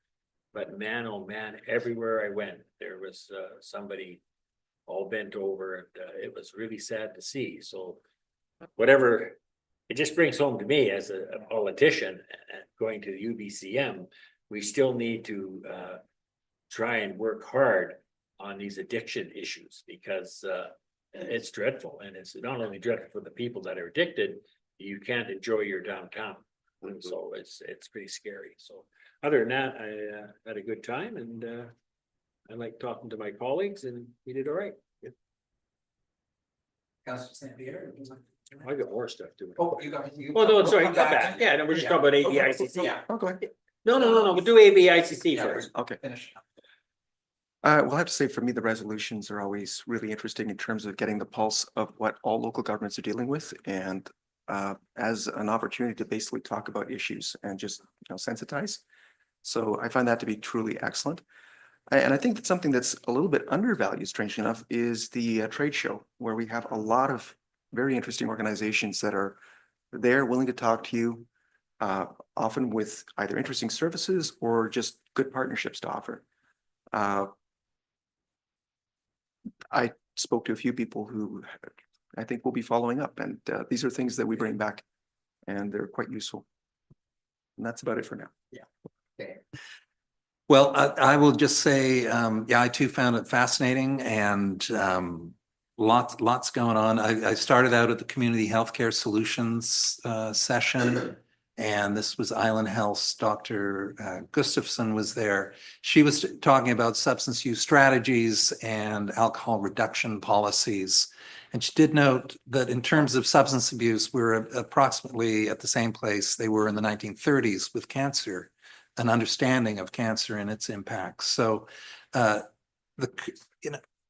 think she did note the District of Tofino's municipal alcohol policy for events, and Port Alberni's begun working on such a policy. And these are designed very much to allow people to have some social opportunities to drink at events, but to keep it to keep some guidelines and restrictions in place. That's saying, oh, there was a whole bunch. I've got tons of notes here.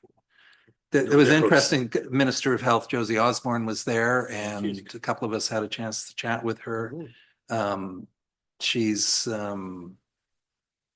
talking very much about team-based care at Sydney's Shoreline Medical Clinic is a very inspiring example. The resolutions went forward. I had my first time at the mic at an AVIC convention, and got a unanimous support for our resolution around the BC Human Rights Tribunal and additional staffing and funding needed for it. The two late resolutions, along with the other dozen late resolutions, were not allowed into discussion, and I really look forward to hearing Councillor St. Pierre bring those forward, hopefully at UBCM. The deadline for which is June 15th to file those resolutions. You know that. Of course you know that. Yes, please. Do we need a further council resolution to bring it to UBCM? Council's resolution included AVIC and UBCM. Perfect. Thank you. So yeah, it was fascinating all around. And I could go on, but I'll stop. And we'll move into the rest of the council verbal reports. Councillor Pearson. The only thing I have to report is that I was at Sooke on Saturday. That's a couple of other things, but it was good. There was lots of questions, but people seemed generally happy. Yeah.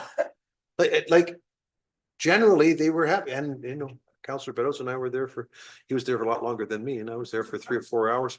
Well, no, but the questions, generally the questions are respectful at events like that, but it was more of a contentness. Like, we're not facing world problems, like, our neighbor to the south, etc. So, yeah, and I think that people actually reflect a little bit. Some of the people that I talked to reflect that, what, it's not all that bad here. So I thought that was pretty positive. They're a little bit upset about the traffic on the one day, but the number one question is, are we having a by-election? That was the number one question that people asked me. We'll get to that tomorrow, 5 o'clock. Councillor Beddoes. Yeah, I too was at Sukarama, and fortunately, because I had other duties there, I was there from 8 to the close.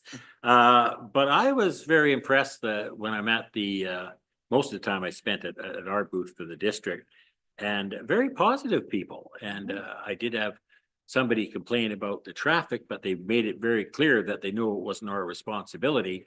And some people sort of thanked us, all of us, for serving. They said it's a difficult job. And I don't know, I came away there with a very positive feeling from the residents of Sooke. And I guess what really surprised me is we just passed a 15%, a little bit more than that, tax increase. And I know people aren't exactly happy with it, but I didn't get one person come up and give me a hard time about it. I don't know. I think, I don't know, maybe I could put that over to our CAO. I think our communications person is just doing an absolute bang up job in getting that information out to people as to why we're doing the things we're doing. And the asking of people for their input, what would you spend your dollars on? I think it goes a long way. I've never heard such positive things. So yeah, it was great. The other thing I went down to the Woodlands, whatever that was. I'm sure it was they were planting trees too. I was really excited to do that. Although some of those kids with the shovels were scaring the hell out of me. But and the 3 goats there were the big hit, of course, and they're interested. You're feeding them broom, and the goats didn't really like the foliage. They like stripping the bark off of the stems up there. So it was quite good. And I did mention last time about us going to Port Alberni and that food hub, and but it was at a cow. So I just wanted to say that that was a wonderful trip, very informative. And if a food hub is ever proposed here, I'm more than happy to support that. It was just, I saw the economic activity that around that food hub. It was more industrialized down where they were in Port Alberni.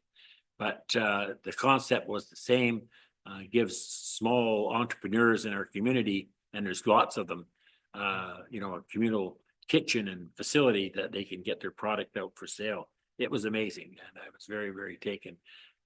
So I hat off to Gail Scott for organizing that.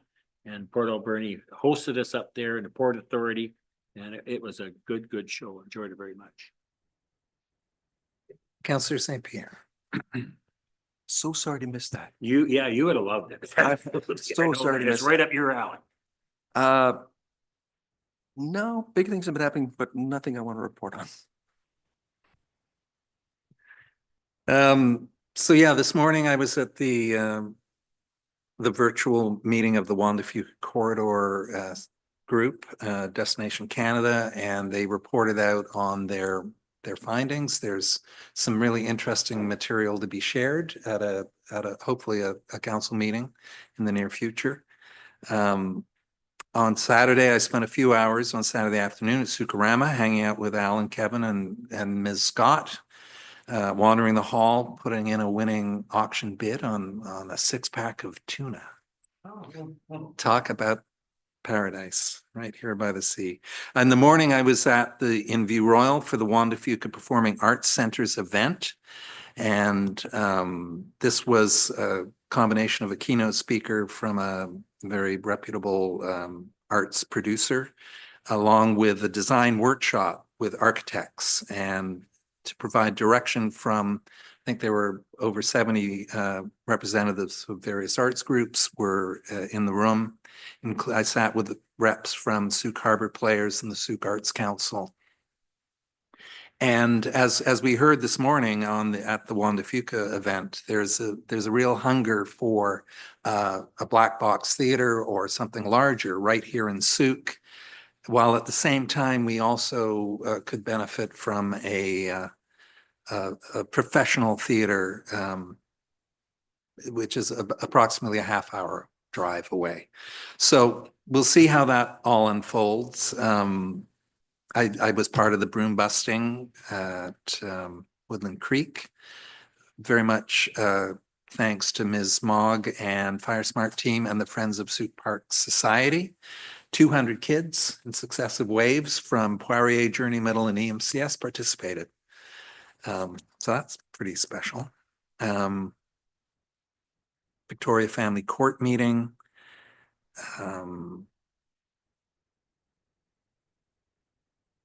Yeah, and on CRD Regional Parks meeting, that was CRD Environmental Services meeting. I've been standing in for Mayor Tate, and perhaps she'll be back in that role, but we'll find out later tonight.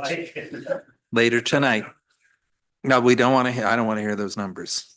I want the surprise when I get home. At the Environmental Services meeting, there was an interesting presentation by a group that is seeking to get UNESCO biosphere status for the greater Victoria region. And that's exciting, particularly in combination with the Wanda Fuca tourism plan, which is a regenerative tourism plan, which is all about low impact activities and preserving what we've got. So a UNESCO biosphere status would be fabulous. So the CRD's been asked to quarterback that. And that's it. So I think at that point, we're going to adjourn to a closed meeting. And the council closed the meeting of the public pursuant to the following subsection of the community charter, 90.1K. So. And M, you're right, and M. Motion to adjourn by Councillor Pearson, seconded by St. Pierre. All in favor, carried. Okay. And we're done. And that's it for me as deputy mayor. And I've got tomorrow night.